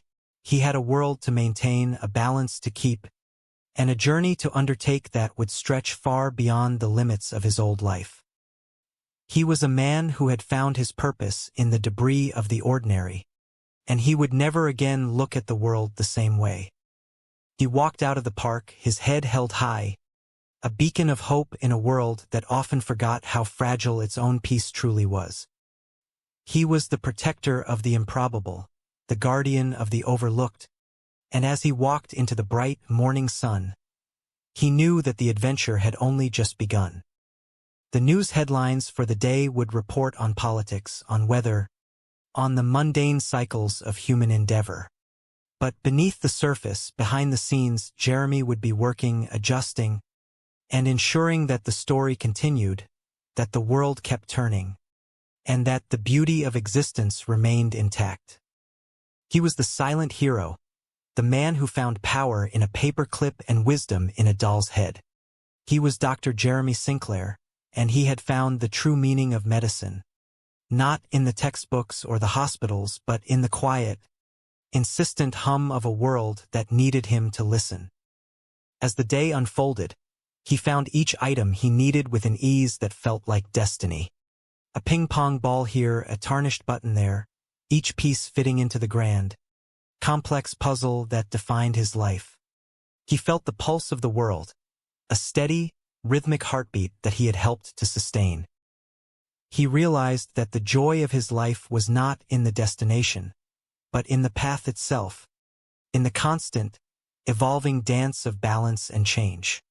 He was content, for he knew that as long as he kept his eyes open, as long as he kept his heart receptive, he would always be able to make a difference. He lived his days with a quiet, infectious enthusiasm, finding wonder in the smallest of things and grace in the most unexpected places. He taught those around him that every act of kindness, every moment of awareness, was a thread in the tapestry of their shared reality.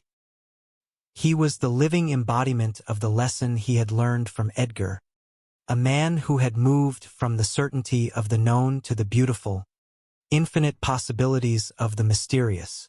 He was a testament to the idea that no one is truly alone, as long as they are connected to the pulse of the world. And so, he continued his work, a physician of the planetary, a caretaker of the cosmos. One adjustment at a time, the world remained, balanced and bright, a testament to the power of one person to make a difference, to find the beauty in the debris, and to keep the story going day after day, year after year. He knew that one day, he too would pass the mantle to another, to someone who would hear the voice, feel the hum, and take up the sacred, invisible work of keeping the world from going poof. But for now, he was the one, the watcher, the guardian, and that was enough. The city, the country, the planet continued to spin, to breathe, to dream. And in a small, apartment building in a corner of the city, a light burned through the night, a silent, steady flame that signaled to the world that it was safe, it was loved, and it was in good hands. Jeremy sat at his table, the map of the world spread out before him, marked with notes and coordinates that only he could understand. He felt the weight of the planet on his shoulders, but it was not a heavy burden. It was a joyful, life-affirming weight, a reminder that he was a vital part of a larger, magnificent whole. He closed his eyes and listened, hearing not the noise of the city, but the quiet, rhythmic melody of the world, a song that he helped to compose every single day. He smiled, a deep, peaceful expression that transformed his face and his heart. He was alive, he was aware, and he was home. The apartment, once a place of confusion and concern, was now a sanctuary of light and understanding. He had found his place in the universe, and in doing so, he had ensured that the universe had a place for everyone else. As the morning light grew stronger, he stood up and walked to the window, watching the sunrise. The colors, a vibrant mix of pink and gold, reflected the hope and the promise of the new day. He took a deep breath, ready to face whatever challenges the world might throw his way. He was ready to listen, to learn, to adjust, and to serve. He was ready to live the life he had been called to, a life of mystery, beauty, and profound, hidden impact.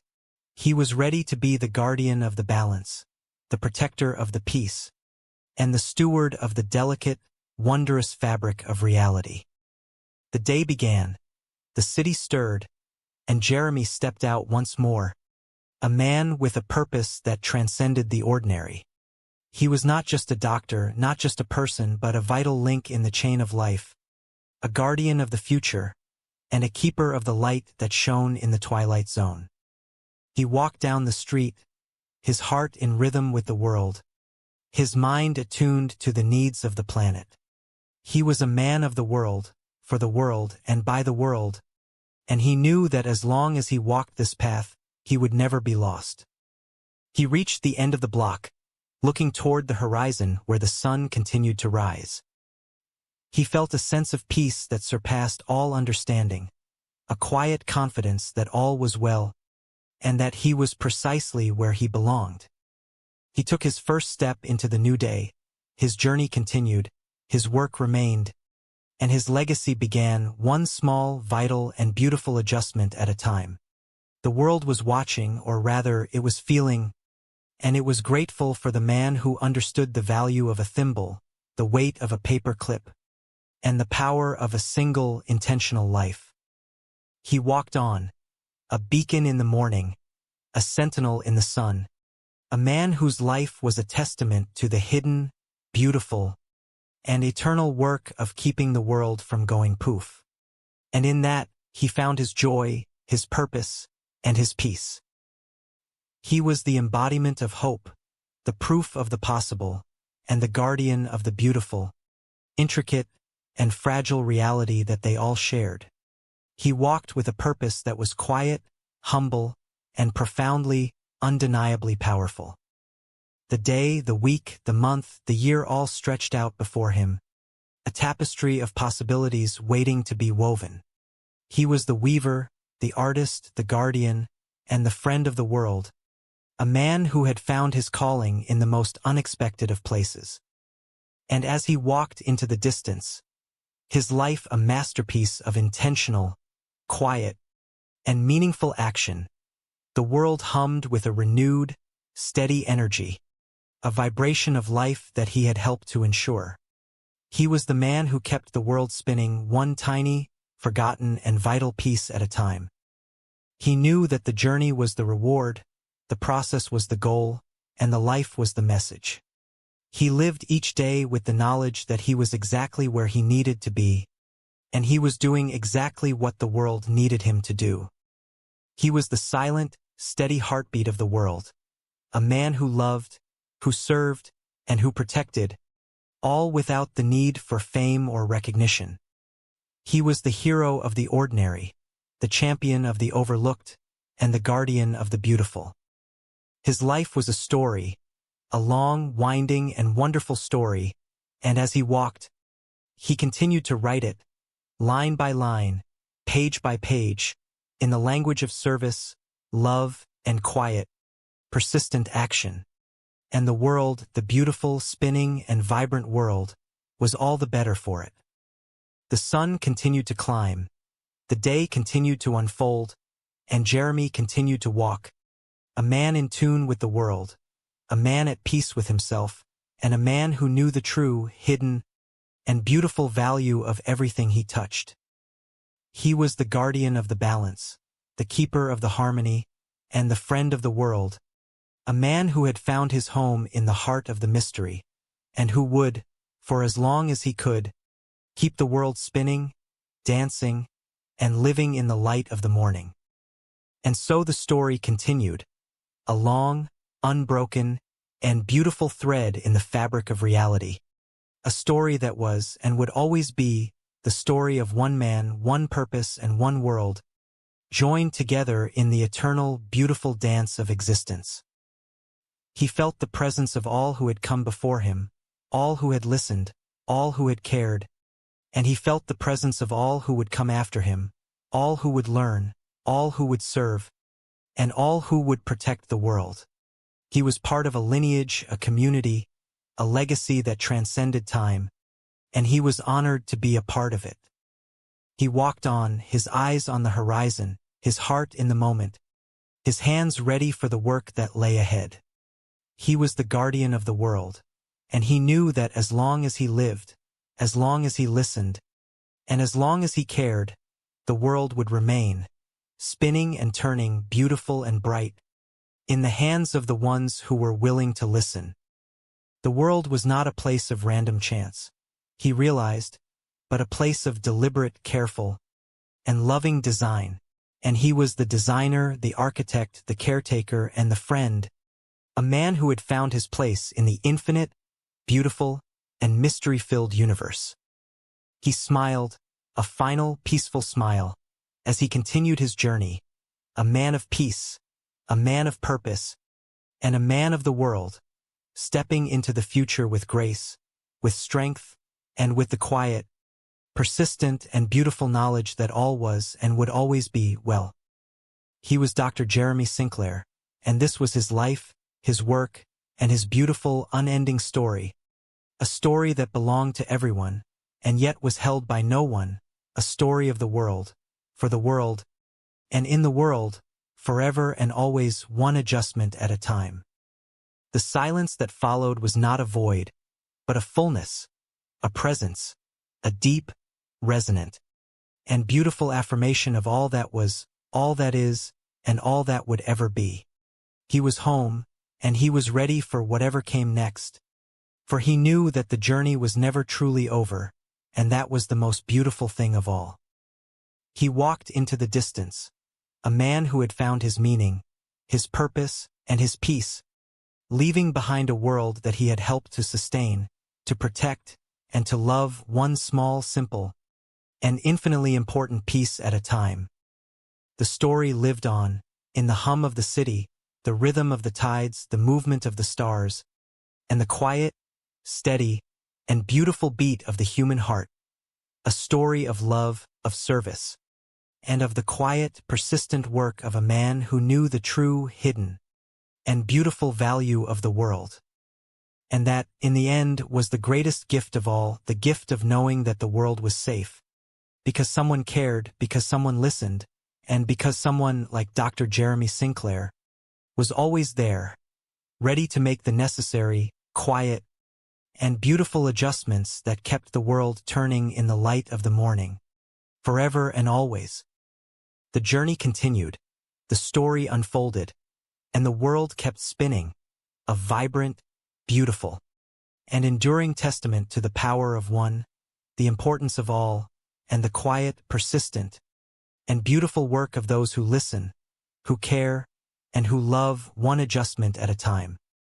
He was the man, the guardian, the friend, and the storyteller, a man who had found his place in the universe, and in doing so, had helped the universe find its place, its rhythm, and its beautiful, enduring, and infinite grace, for all time to come. The light continued to shine, the world continued to dance, and the story continued to be written.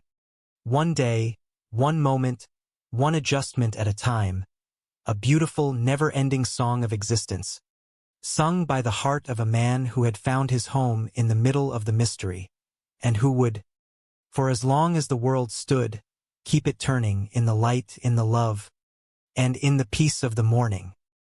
He was Dr. Jeremy Sinclair, and this was his world, his story, and his beautiful, enduring, and infinite, and truly, wonderfully, and remarkably his very own journey, a journey that would never end, because the work of love, of care, and of balance is a work that never truly ceases. It only transforms, evolves, and continues, forever and always, one small, simple, and infinitely beautiful, and truly, wonderfully, and remarkably, his very own, and truly, genuinely, life-changing, and world-saving, and peace-bringing, and light-filled, and grace-giving, and eternally, and truly, and beautifully part of the story, forever and always. he walked on, his journey a testament to the power of one, the beauty of the world, and the grace of the life that we all share.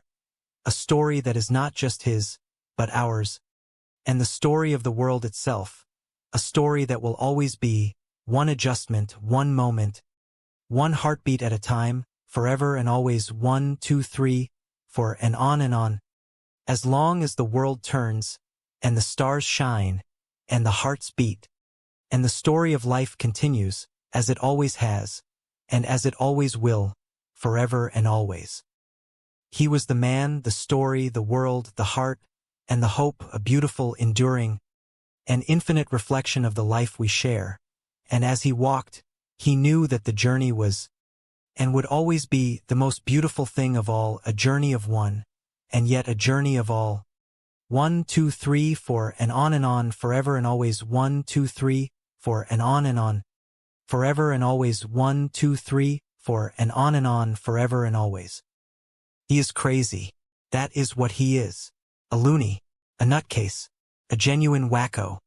Uncle Edgar is always looking for things.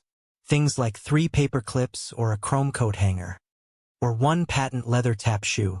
He rummages through trash cans. He goes to garbage dumps. He is always bothering my other tenants. One day it is bicycle spokes. Then it is baseball cards. And who do the tenants complain to? Yours truly. He will not let anybody into his apartment. Not even his own niece. All that junk he is collecting, it is a fire trap. He could hurt himself. And other people. Namely me. He needs your help. Yesterday he wanted a yo-yo. By 6 o'clock. And last week, pieces of broken dolls. Heads, arms, legs. Please do something, doctor. Please, for his sake. And ours. Of course. His bell does not work. Ah, Mrs. Milligan. I think he has disconnected it. Down there in the basement. Oh, thank you. Thanks anyway, Mr. Pilchick. But I already found a brass thimble. You are not Mr. Pilchick. I am Dr. Jeremy Sinclair. May I talk to you, Mr. Pilchick? Some other time, perhaps. I have to look for a doll head. One old man, in a private world of irrational urgencies. For Dr. Jeremy Sinclair, an all too common sight. But Edgar Witherspoon is a most uncommon old man. With a secret that reaches out to the 4 corners of the earth. As the good doctor is about to discover. Your niece, she worries about you. She is a very nice woman. So tell her not to worry. See, a simple solution. Thanks for coming. It has been a pleasure meeting you. But I have to get on with my work. Your work? I bet you would like to know what it is, would you not? Yes. Wrong answer. You see a doll head here anywhere?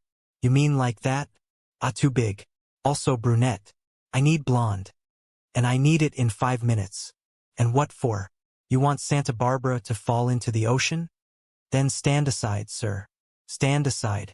Woohoo. Just in the nick of time. No time to lose. Mr. Witherspoon. I am sorry. I should not be rude. You have come all this way to see me. May I come in? And it was so nice. A pleasure meeting you. Tell my niece hello. Now, if you will excuse me, I have got to stop the shaking in Santa Barbara. Mr. Witherspoon. On your way out, could you dump this? Good afternoon, doctor. Did you see Uncle Edgar? Yes, this morning. Well, I could not exactly call it a long conversation, but long enough to realize that he is. Absolutely. On the other hand, Mr. Witherspoon appears happy and like harmless. Harmless? He pesters strangers on the street. He runs after garbage trucks. That is far from harmless. Somebody saw him take a baby bottle out of its carriage. I am afraid he will get arrested next time. Doctor, I will sign anything. Cooperate in any way All right, maybe I will have another chat with him. A longer one. See if Did you hear that?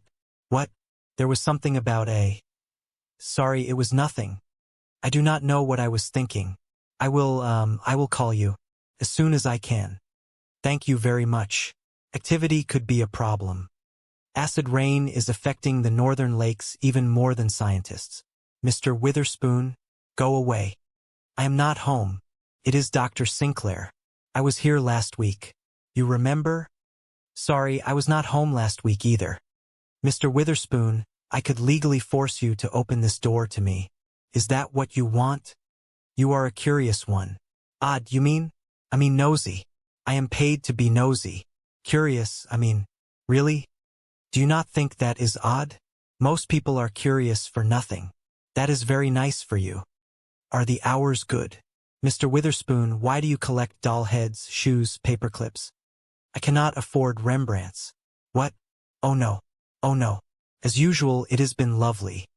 Please do not call again. I may have to. The next time it might not be so lovely, you understand what I mean, Mr. Witherspoon. Would you not rather invite me in of your own free will? You must. You must. Be very, very careful where you walk. How is it, Cloushade? It is very interesting, Mr. Witherspoon. What is it? This? Yes. This is the only thing that keeps the world from going poof. Now, let me understand you clearly, Mr. Witherspoon. You say that this is what keeps the world from going poof. And it is not easy. Most things are nearly impossible to find. Where would you look for a skate key? Oh, I cannot imagine. I found one, though. You think that is crazy? Well, you would not by any chance have a business card, would you? Oh yes, of course. That was an easy one. Well, I will not take up any more of your time. I have seen more than enough. I used to be an engineer. Earned lots of money. Then I retired. Worst mistake I ever made. Life was so damned boring. And then the voice spoke to me. Oh, you also hear voices. You too? Please tell me about it.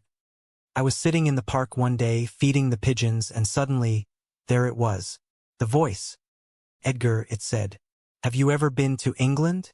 Oh yes, why? No, that is what the voice asked me. Edgar, it said. In the heart of Big Ben, there is a pendulum that tells the clock how fast to tick.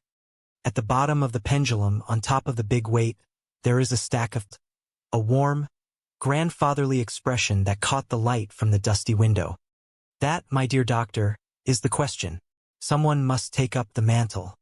Someone who knows the difference between a sane man hearing a crazy voice and a crazy man hearing a sane voice. He gestured to the room, to the piles of seemingly worthless items that had collectively averted catastrophe. You think you are observing a patient, doctor, but you are actually observing a mentor. The training was not for me. It was for you. You have been brought to this place, to this moment, not to certify my madness, but to inherit my responsibility. Edgar began to pack a small, battered suitcase, moving with a surprising agility for a man of his years. He stopped by the door, placing a hand on Jeremy's shoulder. The touch was firm, grounding, and startlingly human. Do not look for logic, Edgar said softly. Look for the connections. Everything in this room has a purpose. Everything in the world has a place. You need only find the right piece for the right time. As Edgar stepped out into the hallway, his footsteps fading into the quiet of the apartment building, Jeremy found himself alone in the sanctuary of the eccentric. He looked at the contraption, the assembly of glass and wire that held the world from falling into chaos. He saw a gap where a piece was clearly missing, a small, silver object that needed to be placed just so to ensure the stability of a region thousands of miles away. His hand moved of its own volition, searching through the piles. He found a small, rusted spring. He hesitated, his mind screaming at him to turn around, to go back to his office, to sign the papers that would commit an old man to a sanitarium and put his own life back into the comfortable, predictable box it had occupied for years. But then he remembered the island of Tatoa. He remembered the feeling of the room, the way the world seemed to hold its breath, waiting for a single, simple action to set it right. He placed the spring into the mechanism. The humming intensified, smoothed out, and settled into a gentle, harmonious vibration that resonated in his very bones. The world, for all its wars and rumors of wars, felt suddenly impossibly still. Jeremy sat in the chair that Edgar had vacated. He took a deep breath, the scent of copper and old paper filling his lungs like a new, strange oxygen. He was no longer just a doctor. He was a caretaker, a watcher, a keeper of the balance. He looked at the mess around him and did not see garbage. He saw the threads of destiny, waiting for his hand to weave them into the pattern. He reached for a notepad, his pen hovering over the page. There was so much to learn, so much to document. The voice, which he had so vehemently denied only hours before, seemed to whisper in the corners of his mind, a gentle, insistent guide. He began to write not as a scientist, but as a man who had glimpsed the hidden machinery of the stars. He wrote of paper clips and coat hangers, of the weight of pennies and the necessity of precision. He wrote for the people who would never know that their lives were protected by a man who collected trash in an apartment at the end of a long, lonely hallway. The sun began to set, casting long, golden shadows across the floor. Jeremy realized that he was no longer waiting for the next hour to pass. He was living in the eternal present, where every second was a precious, fragile gift that required his constant, unwavering attention. He looked at the door, expecting the landlady to come knocking, demanding to know why he was still there. He stood up, ready to explain, to defend, to protect the secret that had been entrusted to him. He was a physician, after all, and he knew that sometimes the most important cure is the one that prevents the sickness before it ever arrives.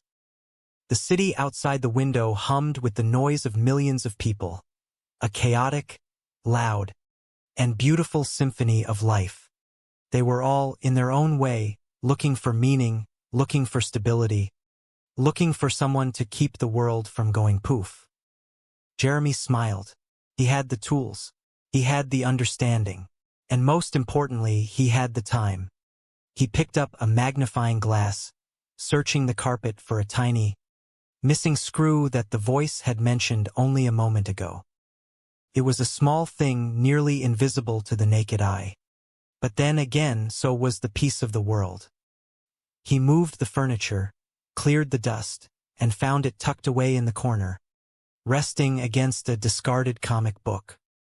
He returned to the machine, his movements fluid and purposeful. He felt the weight of the universe settle into his hands, a responsibility that was both heavy and light, terrifying and transcendent. He was no longer afraid of the voices, for he understood now that they were not a symptom of illness, but a call to service. As he tightened the final connection, a sense of profound calm washed over him. He was a man in a private world of irrational urgencies, but he was no longer alone. He was part of something vast, something ancient, something that spanned the four corners of the earth. The night deepened, but the room remained bright with the promise of his new purpose. He realized that Edgar Witherspoon had not been a burden, but a bridge, a necessary transition that allowed the light of the truth to reach him. He thought of the many patients he had treated over the years, the ones who had come to him with their own fragmented lives, seeking wholeness.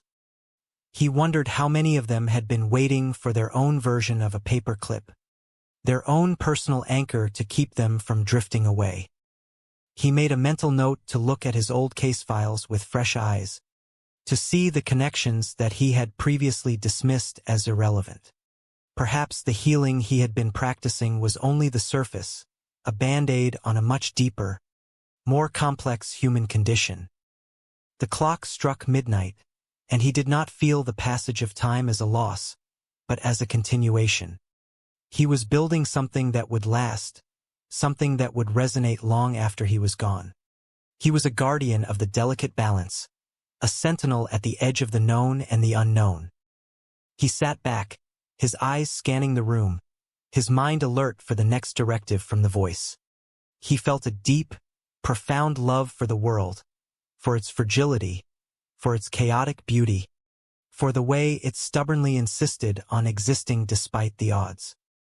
He was Dr. Jeremy Sinclair, a man who had once sought to heal the mind, but had found himself healing the world instead. And as he listened to the silence of the night, he knew that he was exactly where he was meant to be, doing exactly what he was meant to do, one tiny, forgotten thing at a time. The morning light began to filter through the blinds, painting the room in soft, gray tones. Jeremy stood up, stretching his limbs, his body energized by the work that lay ahead. There was a tuba to find, a tambourine to track down, and a dozen other seemingly trivial objects that would determine the course of events for the coming days. He walked to the door, his heart full of a quiet, steady resolve. He knew the path would not be easy, that he would be misunderstood, mocked, and perhaps even doubted by his peers. But he also knew the truth, and that was enough. He opened the door to the hallway, the outside world rushing in to meet him with its noise and its rush. He stepped out, closing the door behind him, locking the secret of the universe in a room that looked, to anyone else, like a simple, dusty apartment. He walked down the stairs, his pace measured, his mind already calculating the locations of the items he needed. He was a man on a mission, a traveler in the Twilight Zone of human experience, where the smallest gestures carried the weight of destiny. He passed a child playing with a yo-yo and he smiled, knowing that even such a simple toy could hold a hidden, vital purpose. He watched a garbage truck rumble down the street, and he felt a kinship with the man who drove it, for he knew that the treasures of the world were often found where others chose to look away.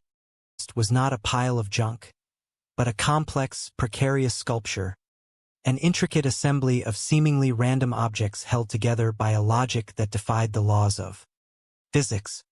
Edgar explained, with a calm that bordered on the transcendent, that his work was essential.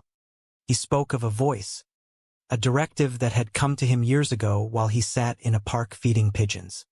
The voice had spoken of the pendulum inside the heart of Big Ben, a mechanism balanced by the addition or removal of pennies to control the passage of time and the precision of the clock. Edgar equated his collection of oddities to those pennies. He believed he was tasked with keeping the world from going into a state of total chaos, a cataclysmic ending he described as going poof. He did not know if the voice was that of a deity or something else, but he followed its instructions with religious fervor. The doctor, though skeptical, found himself unsettled by the sheer conviction in the old man's eyes. Events took a turn for the surreal when Edgar suddenly panicked, sensing a failure in his mechanism. He announced the destruction of a tiny island in the South Pacific known as Tatoa, citing the exact time of its demise as 3:17 in the afternoon. The doctor dismissed it as a coincidence or a delusion, but later, in a chilling confirmation, news reports surfaced. A tidal wave had indeed leveled the island of Tatoa at 3:17. The coincidence was too precise to be ignored. The doctor, now fully immersed in the gravity of the situation, scrambled to rectify his mistake. He realized that by institutionalizing Edgar, he had inadvertently triggered a global disaster. He ordered the release of his patient, rushing him back home to his apartment, pleading with the authorities not to touch or move any of the objects in the room. He realized that the sanity of the world might literally depend on a man who collected trash. Upon his return, Edgar was ready to move on. The voice had spoken again, this time suggesting a retirement in Miami. He was finished with his duty in this apartment, but the responsibility had to be passed on. As Edgar departed, he left the doctor standing amidst the collection of scrap. A tambourine required urgently to maintain the balance. Dr. Sinclair, a man of science, suddenly understood that he was no longer a physician treating a patient. He was the apprentice to a cosmic mechanic. The cycle continued. As the doctor looked at the pile of objects, he heard the faint, distant echo of a requirement that needed to be met to prevent the next catastrophe.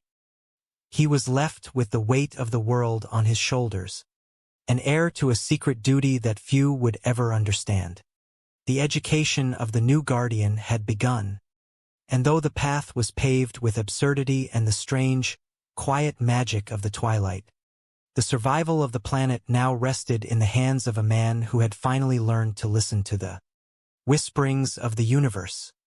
The practice of Dr. Jeremy Sinclair had expanded beyond the walls of his clinic, finding a new, vital purpose in the hidden, precarious balance of all things, ensuring that, for the moment, the world would not go poof. The air in the apartment was thick with the scent of old paper and copper, a strange, metallic tang that seemed to vibrate against the senses.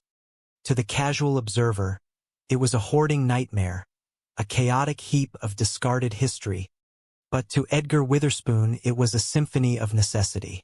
He stood in the center of the room, his eyes scanning the shelves with the intensity of a diamond cutter.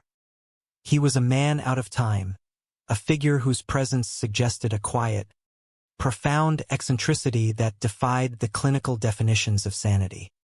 Dr. Jeremy Sinclair stood by the door, his posture stiff, his mind racing to find a diagnostic anchor in this madness. He had arrived expecting to find a man lost in delusion, perhaps in need of a gentle nudge back toward conventional reality. Instead, he found himself standing in what felt like the control room of the universe. The contraption in front of them, a bewildering assemblage of bicycle spokes, baseball cards, and twisted metal, pulsed with an inexplicable, rhythmic hum. Edgar ignored the doctor, his focus entirely on a small, precarious ledge. He reached out, his fingers trembling slightly, and adjusted a small brass thimble that sat atop a precarious tower of plastic doll limbs and glass shards. The room groaned, a deep, resonant sound that seemed to come from the floorboards themselves. "Do you hear that, Doctor?" Edgar whispered, not turning his head. "That is the sound of a tectonic plate in the Pacific settling down. If I had not placed that thimble there at exactly 3 minutes past 4, the coastline would have shifted 5 inches to the left." Jeremy wiped sweat from his brow. His scientific training screamed that this was nonsense, that the man before him was suffering from a classic case of grandiosity, a byproduct of deep, chronic isolation. Yet, the coincidence of the news report regarding the island of Tatoa earlier that day lingered like a bad taste in his mouth. "Mr. Witherspoon, you are a man of intelligence," Jeremy began, his voice practiced and soothing. "You were an engineer. You understand the laws of physics. Bridges do not stand because of thimbles, and islands do not vanish because a collection of trash is rearranged." Edgar finally turned, his eyes bright with a mixture of pity and amusement. He walked over to a table covered in a layer of dust that looked as old as the hills and picked up a rusted paper clip. "You look at a paper clip and you see office supplies, Doctor. I look at a paper clip and I see a structural component of a reality that is constantly trying to unravel. The voice, the one I told you about, it does not speak in equations. It speaks in requirements. It tells me that the world is a delicate fabric, frayed at the edges. I am simply the one who stitches it back together with the scraps I find in the gutter." Jeremy took a step forward, his professional detachment slipping. "Why you? There are billions of people on this planet. Why does the fate of the world rest in the hands of an elderly man in a cramped apartment?" Edgar chuckled, a dry, rustling sound. "Why does the lighthouse keeper watch the sea? Because someone must, and he is the only one who showed up for the shift. The voice does not choose the most qualified. It chooses the one who listens. You listened, did you not, Doctor? You heard the warnings. You felt the shift in the balance." Jeremy felt a cold shiver run down his spine. The past few weeks had been a blur of inexplicable events, a series of global anomalies that defied standard meteorological and geological models. He had dismissed them as statistical outliers, but looking at the clutter in this room, he felt a terrifying weight pressed down upon him.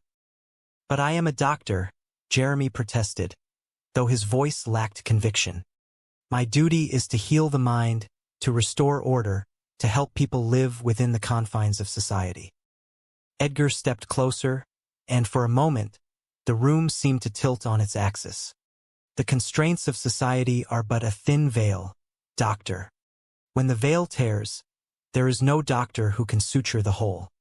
You worry about my niece, about the landlady, about the neighbors who complain of the noise. But none of them know what it is to hold the horizon in their hands. They sleep soundly because I keep the spring's wound. The silence that followed was heavy, filled only by the ticking of a dozen clocks, none of which showed the same time. Jeremy looked around, seeing the doll heads, the shoes, the fragments of things that had once been loved and then discarded. He realized then that Edgar was not hoarding objects. He was collecting remnants of human experience, using the weight of memory to anchor the world. "I am leaving," Edgar said, his tone casual, as if he were discussing a trip to the corner store. "The voice tells me that Miami is in need of someone who understands the balance. The Atlantic current, you see, is getting a bit frisky." Jeremy felt a sudden, irrational panic. "You cannot leave. If you leave, what happens to this room? What happens to the balance here?" Edgar smiled,